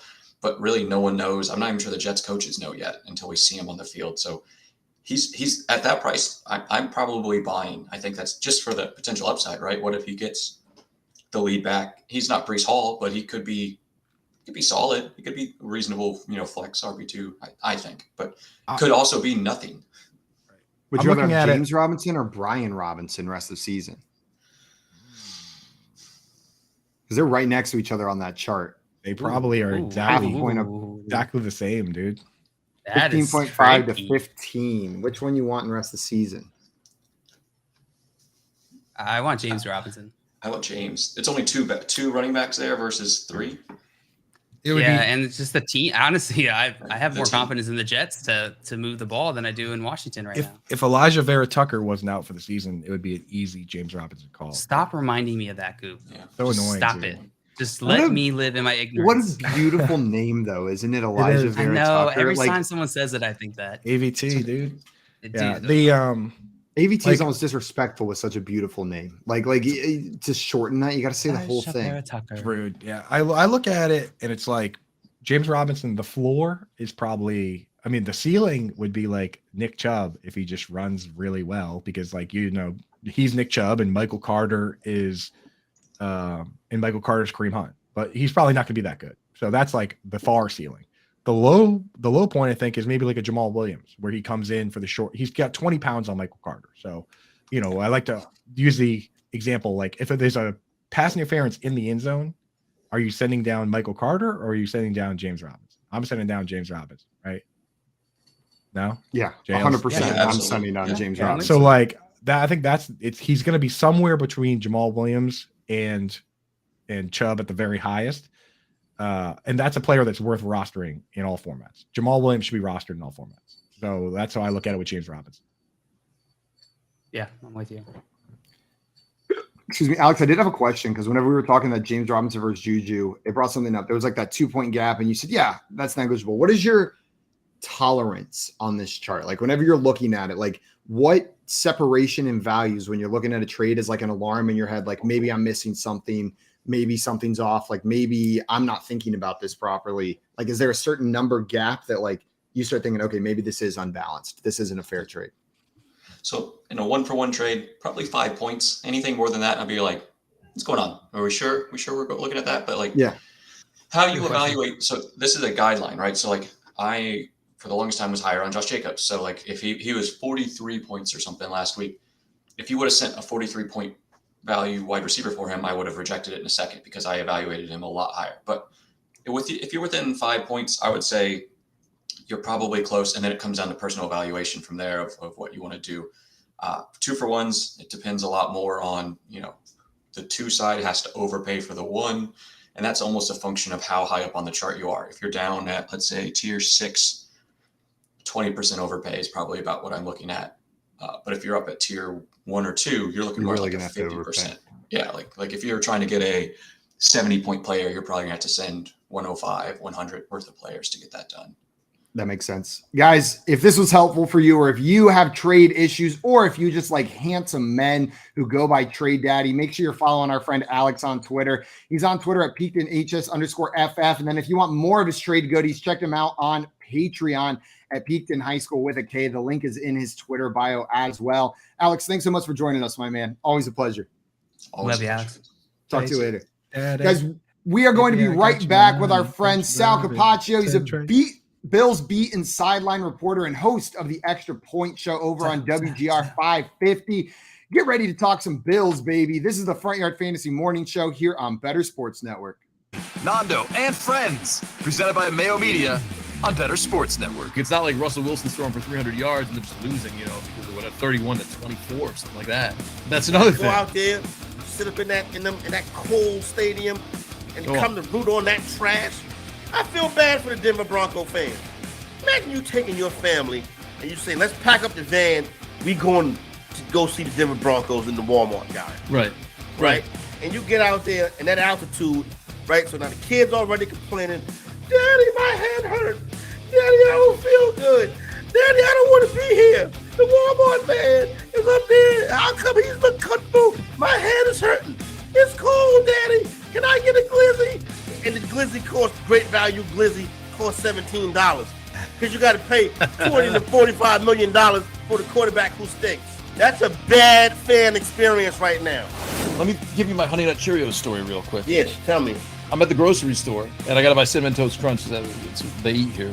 And there's a thing, like buy 2, get 2 free. So it's like Cinnamon Toast Crunch, Lucky Charms, Cheerios, whatever. So I get 2 Cinnamon Toast Crunches and there's a Cheerios. I'm like, let's check my 4th one. And I noticed on the Honey Nut Cheerios, there's a free toy inside. And it's like all the retro 90s commercial features. So no one eats Honey Nut Cheerios. I'm going to eat a box of Honey Nut Cheerios. Just to get my toy. So, and then I'm taking the Cinnamon Toast Crunches off the shelf. And I noticed the ones behind it have the retro toy as well. We'll have 3 toys in this home. I still got my adult Happy Meal toys, which they're actually going crazy on eBay right now. You know? Are they really? Yeah. How did we miss? People. There's some of them that's listed for $300,000. But yeah, you can like Fry Guy. You can get $25 for Fry Guy right now. Oh, that's not really going wild. I thought like $300. No, I think it will soon though. I'm gonna hold on. I got Fry Guy and Hamburglar, so I'm gonna hold on to them. What's up, everyone? Welcome back into the Front Yard Fantasy Morning Show here on Better Sports Network. Joining us right now, we've got our friend Sal Cappacio joining the show. He is a Bills beat and sideline reporter and host of the Extra Point Show from 10 a.m. to 12 p.m. on WGR 550. Sal, thank you so much for joining us today, my man. Yeah, thanks for having me again, guys. Sal, good to see you. What's up? Let me start off by saying, Sal, watched you on Pat McAfee last week. Incredible job, my friend. That must have been a ton of fun. Yeah, it's the 3rd time I've been on. I was really super excited when they reached out a while back, the season training camp, I think it was, and they're like, "Hey, you want to go on Pat McAfee?" I'm like, "Are you kidding me?" Like, yeah. And I thought I didn't like, is this the real Pat McAfee show? And then it went really well that first. So they had me on the day that the Bills opened in LA. I did it from my hotel room, actually, over with the pool behind me and everything out in LA. And then we just did it again, So they do that Feel the Beat segment, works pretty well for me. My show ends at noon Eastern in Buffalo, and they usually have me on 12:30, 1:30. So it works out pretty well. So thank you. I appreciate it. They're a ton of fun. Yeah. Follow-up question. Follow-up question: hanging out in LA, doing the Pat McAfee show with a pool behind you, is that the coolest you've ever been? Yeah, I think so. It's funny. This is my 9th year on the Bills radio network as a sideline reporter. 9th year as a sideline reporter, and my backstory. I grew up in Buffalo. I grew up rooting for this team. I went to Syracuse University, and I would take a Greyhound bus back for years because I was a poor college student and didn't have a car, right? And I used to think about what it'd be like being in this job, doing this for a living. Like this was my dream growing up here in Buffalo. And every single week, it's true. I get chills talking about it. Every single week during the national anthem, I'm standing on the field and I take a minute and I just look around. I do a 360 and I think, holy crap, I'm in the NFL. I do that every week and it's been 9 years and I just do it to remind myself of how long that. I love that, Sal. I love that so much. That's amazing. You gave me chills. Glad you don't take it for granted. You know what I mean? Because that's the way it should be, right? You should feel like that, right? What we do for a living, right? Maybe someday, if you ever don't feel that way, it's the dream. Beautiful thing. Stick every day. Someday, if that feeling ever goes away, maybe you just let another kid step onto the field and let him do his dream. But something tells me, Sal, you're gonna have that feeling for a long time, right? And talk about lucky. You also get to cover your favorite team, your childhood team, and they're great and they're incredible. They're just so much fun to watch. Like that's so much fun. Yeah, I'll do this till you put in your dues with, I won't. They'll have to force me out. They'll take me away off the sidelines. But you're right. That's the other part of it, which is like, I mean, I lived through it. I grew up when I was a kid. And I started to really formulate my sports fandom. The Bills went 2-14 in back-to-back seasons. Number one pick, and Jim Kelly came from the USFL. And then I watched them get good. And I went through those Super Bowl years as a teenager. It was amazing. And into my college years. But then I also went through 17 years of not being in the playoffs and being a punchline around the league, right? I mean, like, this is what we experienced here. And now to be where we are, to have Josh Allen, I have an 8-year-old son who's growing up in this environment and he loves the Bills. We have season tickets. He goes every week with my wife. He goes to games. He's going to Sunday Night Football this week, his first Sunday night game. It's going to be amazing. Like, to experience this. Yeah. I mean, this is a good team. They're right there. We have a chance now to, have something special happen here in Buffalo. And, I tell people all the time, it might be Super Bowl or bust this year. I agree with that when people say it, for the sense of if they don't win it, like they fell short of their goals. But they're not going away anytime soon. This is going to be a Super Bowl championship caliber team and contender for many years to come. We've talked about them as a Super Bowl contender on here. And I think a lot of it is like, Coop, you were pretty adamant. Like, if you were the Bills, you would have loved to see them trade for Christian McCaffrey right there, like throw whatever it was. But now we're seeing more rumors, like maybe Kareem Hunt over there. Like, it seems like all of these like running back rumors, it's people are saying that's the missing piece. That's the one thing they can improve on. Do you see this Bills team making any significant moves at the running back position before the trade deadline? So I actually don't agree with that. And we have a pretty big debate on our shows all the time about this. It's a great discussion and debate. And I'll tell you why. You give up assets for a big running back, you're going to have to justify that by turning around and handing the ball to the running back. Who wants to do that when you have Josh Allen? There's no reason to do that here in Buffalo. You have Josh Allen. The whole way you win games here is by letting him throw the football to Stephon Diggs and Gabe Davis. And, and Devin Singletary is a perfect fit for what this offense does. Now, are there running backs out there that are better than Devin Singletary? Sure, you could say that, but they don't need to go out and spend assets to do that. They have, I think, the perfect kind of complement to the way they want to run this. Now, if you want to improve the run game by handing off to the running backs, I agree that that's something they can do. You don't want Josh Allen being your leading rusher, of course, but you could also do that internally by maybe mixing in James Cook a little bit more. You have Duke Johnson sitting there on your practice squad. Maybe he can help. And also maybe trade for, to me, if you're going to look to trade, I think offensive line might be an area they might want to look to help out with the depth there. They've had some injuries along the offensive line. Maybe that will help. Yeah. So I don't the mix for running back, because get a guy like Kareem Hunt, for example. How much does he really elevate? You have Devin Singletary, you have James Cook, you have Zach Moss, who's inactive. All he'd be is kind of a replacement for Zach Moss, who was inactive last week anyway. Yeah. Yeah. I mean, I look at it and it's like, not to mention, as a Bills fan, you can be happy because you know that your team is at least involved, right? They said they offered a second or whatever. Like, you kick the tires, You threw out what you were willing to throw out there. Somebody gave away their entire draft essentially, and that's the way it is. You know what I mean? But at least they're involved. They kick the tires, and you know what? You didn't get them, so what? But at least you didn't go all out and mortgage the whole future. You know? Yeah. So everybody knows and everybody's clear. Like I reported from a very trustworthy source.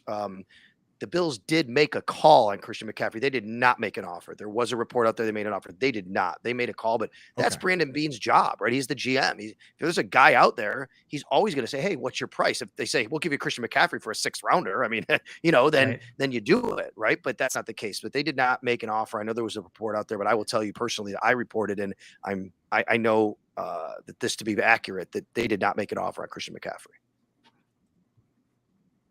You want your guy making a call on everything. I don't care if it's a quarterback on the market when you have Josh Allen. Like, you want your guy talking to everybody, because the last thing you want is to have your GM end up being one of the anonymous sources that says, "Oh, geez, we would have given more for DeAndre Hopkins." Like, well, why didn't you? You know what I mean? Like, too much of that going on. Like, these guys, if I was a GM, first thing I'd do is I just send everybody a text, be like, "Don't." And let me tell you the other reason why. My phone is make a phone call is that it could lead to something else. If you make a call on Christian McCaffrey, say, "What's your price?" Okay, we can't afford that. Oh, by the way, what are you thinking? Maybe you get to DJ Moore, right? Maybe that's something you might want to do, or something along those lines, right? So you make a call because it also kind of just gives you more options and opens up, those lines of communication. Right. Exactly. Right. Yeah. We talk about that in fantasy a lot. When you're approaching trading, and I believe JJ Zach Reese said it yesterday. We were on a stream together. And he was talking about trading and how even you shouldn't go into it with necessarily an exact player in mind, because you're closing yourself off to all the other options there. Mm-hmm. What, Sal, for you with the Bills, like what's the path to the Super Bowl here? It seems pretty cut and dry I think from an outsider looking in, but for you as someone who's connected to this Bills organization, what are they thinking about as they're going into Week 8 here? To finish this off in the AFC to get the number 1 seed and home field advantage. That's their path. That's their goal. That's what they want to do. They didn't do that last year. Remember, they went to Kansas City on Sunday night last year and beat them and had a leg up on Kansas City. But then they lost to Tennessee on a Monday night the following week when Josh Allen slipped on that 4th down. They went to Jacksonville. It had a really horrible loss against a Jaguars team they were big favorites over. They don't want to slip up. There's 2 reasons. Number 1, that's an important bye, right? There's only 1 team that gets that bye week now. You only need to win 2 games to get to the Super Bowl, not 3. So I think that's really important for them. But man, having games at home here in Buffalo in January, like, I think other teams are kind of mentally defeated sometimes as soon as they walk off the plane, as soon as they think about coming to Buffalo and playing in that weather, the challenging conditions. The Bills rolled up. They just destroyed the Patriots in horrible weather last year, that sub-zero temperature. The Bills aren't afraid to play there. Josh Allen's not afraid to play in this cold. They're still going to run their offense. I think they want to have that happen. And the other part of this is, guys, Patrick Mahomes has yet to play a road playoff game in his entire career. Like, you go to Kansas City. I know they've lost in Kansas City. Cincinnati beat them last year. That's just a tough task to go there twice in a row. That's the team they haven't gotten over 2 years in a row. So I think you ask what the path is. The path is to get the number 1 seed, to be home for the playoffs. And I think the Bills feel really good about their chances if they can do that. Yeah, that's such a good point, because it's like people think about the bye week. It's not about the bye week. It's about making people come to the Ralph. Like, that's such a different playing environment than, if you're the same, if you play in a dome or whatever, then it's not as big, but making people come up there, you better be ready, because Bills fans are going to be ready and they're going to be loud. I'll never forget when Sammy Watkins was on the Bills, and I think it was his first year, and he tweeted out a picture of him right outside his house, and it was like 6 feet of snow next to his Suburban. Coming from I was just Clemson. like, wow, so that was okay. I get it now. I see what he's saying. That was actually, we call that the Snowvember storm. It actually did. It was one of the craziest things ever. I lived here my whole life. Well, I shouldn't say that. I grew up here. I lived in Florida for 16 years, believe it or not. And I moved back, so I know what it's like without the snow. But that was just a weird situation. We got hit really hard. The South towns, and literally, like, I live in the city of Buffalo, and just 5-6 miles south is you cross over into what we call the South towns, and you get towards Orchard Park where the stadium is. There was a line of demarcation. I had maybe an inch of snow at my house. They had 6 feet there. There was literally a wall where it just snowed. It was like kind of watching Game of Thrones, and you have that big wall, and everything on one side is one deal, everything on the other side is another deal. They had to move a game to Detroit because you couldn't travel in Buffalo in the stadium, and people were like, they had players getting them basically to the transportation to the airport on snowmobiles that game. And Wow. Detroit known for its its great winter weather, right? So they moved to another place where I'm sure it was just beautiful weather coming out of Buffalo to Detroit. Sal, before we let you go, I wanted to get your prediction for the game this weekend. The Bills are playing against the Packers, who seem to be struggling. Are the Packers going to step up because they're going against the top team in the league? I feel like we see that all the time. Like, you play the Bills, you're ready for the Bills. Or are the Bills just going to cruise through and hand Aaron Rodgers another big loss? Well, I think I could definitely give you the cliche answer of it's Aaron Rodgers and he can win any game, right? He's a first ballot Hall of Famer. He's going to be, he can step up and make throws. And I believe that to be true. We see this happen in the league every week where you think some team's going to really win and it doesn't wind up working out that way. But, this Bills team is really good, guys. They're not only great on offense, but they're great on defense. Yeah. And, they have a tremendous defensive line, and obviously Von Miller their linebackers are playing at Pro Bowl levels, and Milano and Edmonds. And their secondary, the biggest question coming into the year was what's going to happen with the young corners. Tre'Davious White's not ready. He still hasn't played, and here they are with Kyer Elam, Christian Benford, Dane Jackson, and they're still playing great. Micah Hyde's out for the year. Here comes DeMar Hamlin. Like, it just fits so well. Jordan Poyer, 4 interceptions. He's missed 2 games. He still has 4 interceptions, right? So I think it's going to be really tough on Green Bay coming here. They don't have a lot of weapons. You could never, ever count out Aaron Rodgers. But, the spread is 11. It's the first time Aaron Rodgers has ever been a double-digit underdog. And I think there's good reason for that. I think the Bills should win this game by, 10 points or so. But we'll see. You never know in this league. And all it takes is a couple of mistakes that you make and a couple of things not to go your way. And a guy like Aaron Rodgers can kill you. Nah, Sal, you're allowed to say it on our show. The Bills are going to crush the Packers. Let's go. They're going to take them out. Guys, Sal, I want to thank you so much for taking the time to come on with us today. Everybody listening, if you're not doing so already, go and follow our friend Sal on Twitter at Sal Sports. He is the man when it comes to getting your Buffalo Bills news. You're going to make sure you're following him. Sal, big thanks again, my man. It was great talking with you. All right, you too, guys. Thanks for having me on. Always appreciate you. Enjoy the rest of your day. What a dude, man. I love talking to that dude. Guys, we also have some exciting news coming up today on BSN. We are giving away a Cincinnati Bengals autographed Chad Ochocinco Johnson jersey. Listen to Moose and Keith today at 11 a.m. Eastern time for your chance to win. All you need to do is download the free Better Sports Network app, register for free, and then be listening live today at 11 a.m. Eastern, 8 Pacific. This is courtesy of getinthegame.com and Better Sports Network. No purchase necessary. You got to be 18 or over, and if you've won in the last 90 days, you are not eligible. But a Chad Johnson jersey, that's pretty sick. That would be a sick jersey. That'd be one where I wouldn't be able to put it in a frame. I'd want to wear it. Know what I mean? Like I'd want to wear the hell out of that jersey. Is it autographed? If it's autographed, it's going right on. Autographed. It's autographed. That's going up. That's going up, baby. That goes in the box. We get some do we get some questions in the chat? Some questions here in the chat if I can find them. Adam asked if will the Bills try to get Kareem Hunt, which we touched on a little bit with Sal there. Sal says he doesn't want him, dude. Sal says no, unlikely. But I bet if knock on wood, someone were to get nicked up, if Devin Singletary were to get nicked up, 4th round pick for Kareem Hunt, done deal, right? Yeah. And then George Cook in here saying, do I start Evans tonight or Higgins Monday? Evans tonight or T. Higgins on Monday? You got 2 good options, man. Like, what a great problem to have. I'm probably starting Mike Evans tonight. He's playing. He's great. They're in a similar tier.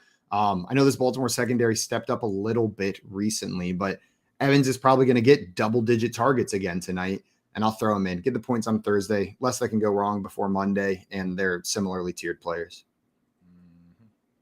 What do you think? Disagree, JL? No, I don't disagree.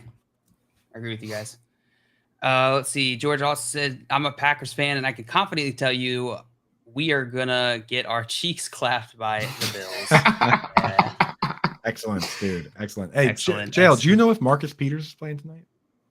I don't know. You know he's questionable. I don't know. If Marcus Peters is out, it's definitely Evans. And if Marcus Peters is playing, it's probably still Evans.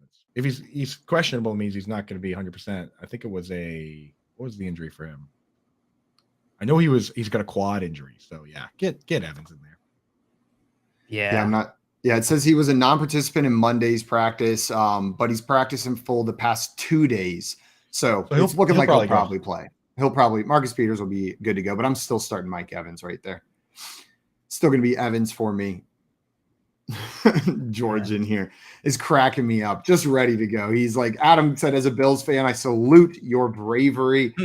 Yeah. You know what? Especially as a Packers fan, being willing to say, you know what, we're not great this year. Because I've seen some Packers fans on Twitter take an entirely different approach to this season. It has not been that positive of an outlook. You guys, talking about this. Oh, sorry. Go ahead, Joe. So Tommy said, what is going on with Cook? I know he fumbled early, but he looks like he could be a great back. Yeah, I was interested to ask Sal about that too, because Cook is a second-round draft pick. Be interested to see if they work him in. We'll have to ask Sal next time he comes in. Anything you guys have seen from watching James Cook? Saw him fumble first time he touched the football. Yeah, I also saw that. And then I saw him look decent with the other carries that he got at the beginning of the season outside of that fumble. Like week 2, when they gave him a little bit more work, he looked decent, but it seems like they're comfy with Devin Singletary. In this league, the overall job consists of multiple smaller jobs. There's short yardage work, there's pass blocking, there's pass catching. You got to find a way to be better than the starter at one of those things. We thought James Cook would be better at catching passes, but Devin Singletary has been great at it, right? So you got to find, and with his size, he's probably not going to be better at pass blocking. So you got to find a way to carve out yourself a role. That's where it's at. James Cook, we need to see him be better than Singletary at catching passes. That's how he's going to get in there. Until he does that, he has no use in fantasy football until that point. Yeah, the Bills, I don't think they're not going to feel the pressure to work him in like fantasy managers feel, right? Like it's not as big of a deal. So unless they need to, they're going to work and give him some time to develop, to learn the playbook, to learn those schemes like Coop was saying, to learn how to block, do all those things. So I'm not too worried. They might work his or increase his usage as the season goes on. I see Dustin and Better Boss in the chat mentioning that you might see a strategy shift coming out of their bye week, and I think that could be true. Dustin said something a little bit earlier when Sal was on as well, that they're going to have to get a good rotation going because health is another key part of this Super Bowl run, right? Like your team has got to stay healthy. That's an element to it. So this is a great team. They're expected to be favored in a vast majority of their games. They might start getting some more run out of these backup running backs, getting them involved a little bit more to keep their main guy Singletary healthy for the playoff run. I swear they did that last year. Down the stretch, instead of running with Josh Allen the goal line, they started being like, let's see if we can just pound it in with Devin Singletary so our QB doesn't get hurt. And then, Singletary had like 6 touchdowns over the last 4 games. And going in the playoffs, they were kind of like, hey, Singletary's kind of just getting it done. So let's just keep doing it. But I felt like part of that was exactly what you were talking about. Like, let's protect our important guys, right? So maybe they do, if they are running away with the division, start to mix in the other guys to protect Singletary, right? It's a possibility. It's an interesting theory. Absolutely. Yeah. George in here was also asking, Packers fans saying, will we get DJ Moore, though? Coop, do you think DJ Moore ends up as a Packer? Are we going to see him over there? Because all the wide receiver trade rumors come back to the Packers, it seems like. Every once in a while, it works out exactly the way fantasy gamers want. Last year, the fantasy gods came down and they picked up Zach Ertz and they moved him to the Cardinals after Max Williams got hurt, freed up Dallas Goedert, freed up Zach Ertz. It worked out exactly the way we would have drawn it up. If they could do that with DJ Moore, that would be beautiful. But, it doesn't. Unfortunately, we're not the ones that get to decide. That's on the Packers. And historically speaking, the Packers have kind of always liked to bring guys up from within. They're like a farm system team. They don't like to go out and get guys. They like to bring them up themselves. So there was one point. It was a few years back and kind of different front office and stuff. But like at one point, they only had one dude on the team who wasn't drafted by the team or signed as a free agent, and it was or signed as an undrafted free agent, and it was like the fullback Kuhn. Like literally every other player on the team was brought up by the team. So I don't know. It would be kind of uncharacteristic for them to go out and make a big trade, but I would love to see it. I would love to see it. I feel like Aaron Rodgers would love having a DJ Moore to throw the ball to. Like, I feel like that's the kind of receiver that would earn his trust quickly because he's just great. He's great at what he does. He's going to catch the ball. He can handle 160 targets. I'd be pretty happy about that. JL, if DJ Moore goes there, how are you viewing him? Are you viewing him immediately as Aaron Rodgers 1? Like, does his value skyrocket for you if he gets traded to the Packers? Yeah. I mean, I think the opportunity there is going to be far better than what he can get in Carolina. The upside is just not there for Carolina. There's really no futures where Carolina could have that upside or where they're going to have the same sort of upside as Packers. It is, I could certainly see it not going exactly how we think, right? We're talking like ideal case. He goes there and him and Aaron Rodgers hit it off. He's able to learn this playbook semi quickly. And there's a lot of unknowns. So I wouldn't say it's a slam dunk, but it certainly would put him in a situation where there's probably going to be more opportunity. I don't know that leaving Carolina, though, like if that is going to offset the fact that he's comfortable in Carolina, he knows that offense, he's utilized there. The slam dunk analogy got me thinking, JL. It's more like that would be lobbing it up for the alley-oop. Know what I mean? And it's a beautiful toss. Like, he doesn't have to stretch for it at all. All he's got to do is freaking space jam that ball down. And then it's like, I'll take that shot. Know what I mean? You're right. It's not guaranteed that it's going to go in, but I'm seeing the ball tossed up. I'm seeing the setup, and I'm feeling pretty good that DJ Moore would slam dunk the hell out of that on the way down. Like, I like the setup. I like everything's pointing towards it being great. Brandin had a question in here for us. He said, flex an RB2 spot available in full PPR. So he's got to start 2, and at least one of them has to be a running back. Devin Singletary, Michael Carter, Wan'Dale Robinson, Donovan Peoples-Jones, and Brandin Cooks are the players. Needs to start 2. One of them has to be a running back. Coop, which 2 of these would you be starting? Oh, I was really hoping you were going to ask JL. I can pause. I'll say the running back I would start. I'm starting Singletary, I think, of the 2 running backs. Like, you have to start a running back. It's between Singletary and Carter. I'm starting Singletary. Are either of you guys starting Michael Carter? I'm starting Singletary, and the problem with that is that, like, if you're not going to start Michael Carter this week while James Robinson is still, like, learning the playbook, it's going to be hard to start him, because Robinson's only going to carve out more and more of that role, right? Yeah. This is the week to start him. At this point, it's just depth on your roster, probably. Maybe start Singletary and Carter. Though part of me wants to start, I would do. Yeah, part of me wants to start Donovan Peoples-Jones. Not part of me does not want to do that. Yeah, even with Njoku out? Even with Njoku out, going against Cincinnati. Cincinnati's defense has been pretty decent. Yeah. Brandin Cooks is a decent matchup. You're right. Start Michael Carter now while James Robinson gets up to speed. And then we get to get one look at DPJ with no Njoku. And then maybe next week you start DPJ. Yeah. Is DPJ a target for you guys with Deshaun Watson coming back week 11 or 12? I think he should be rostered. He should be rostered for sure. 70 plus yards, 3 of the last 4 games. Guys, I wanted to stick on this question. 3 hours goes so fast. Yes, it does. Wait, are we done? I am not settled on Michael Carter. I'm going Singletary, and I'm starting Wan'Dale Robinson against the team that has been giving up the most fantasy points to opposing wide receivers in the Seattle Seahawks this weekend. Like, I feel like Wan'Dale Robinson has to be in that lineup. It's the perfect matchup. He's on the rise. Like, give me Singletary and Wan'Dale. And Michael Carter's on my bench, unfortunately. JL, Simon disagreed with us. Oh no. We're gonna have to have a talk with him after the show. Yeah, let's kill him. Guys, thank you everybody for tuning in today. I'm gonna get killed right after this show, so it'll just be Coop and JL here with you tomorrow. Coop and the Hogs back. Guys, they will be back tomorrow from 7 a.m. to 10 a.m. Eastern time. Right after this, we've got Moose and Keith coming up, and they are giving away that sick Chad Johnson Ocho Cinco autographed Cincinnati Bengals jersey. After that, you're looking at some lunch money, and then presented by Fantasy Guru, and then Corey, Nando, and friends will join you later this afternoon as well. Enjoy your Thursday night football. Until tomorrow, though, we are out of here. Adios, everybody. See you then. Arrivederci.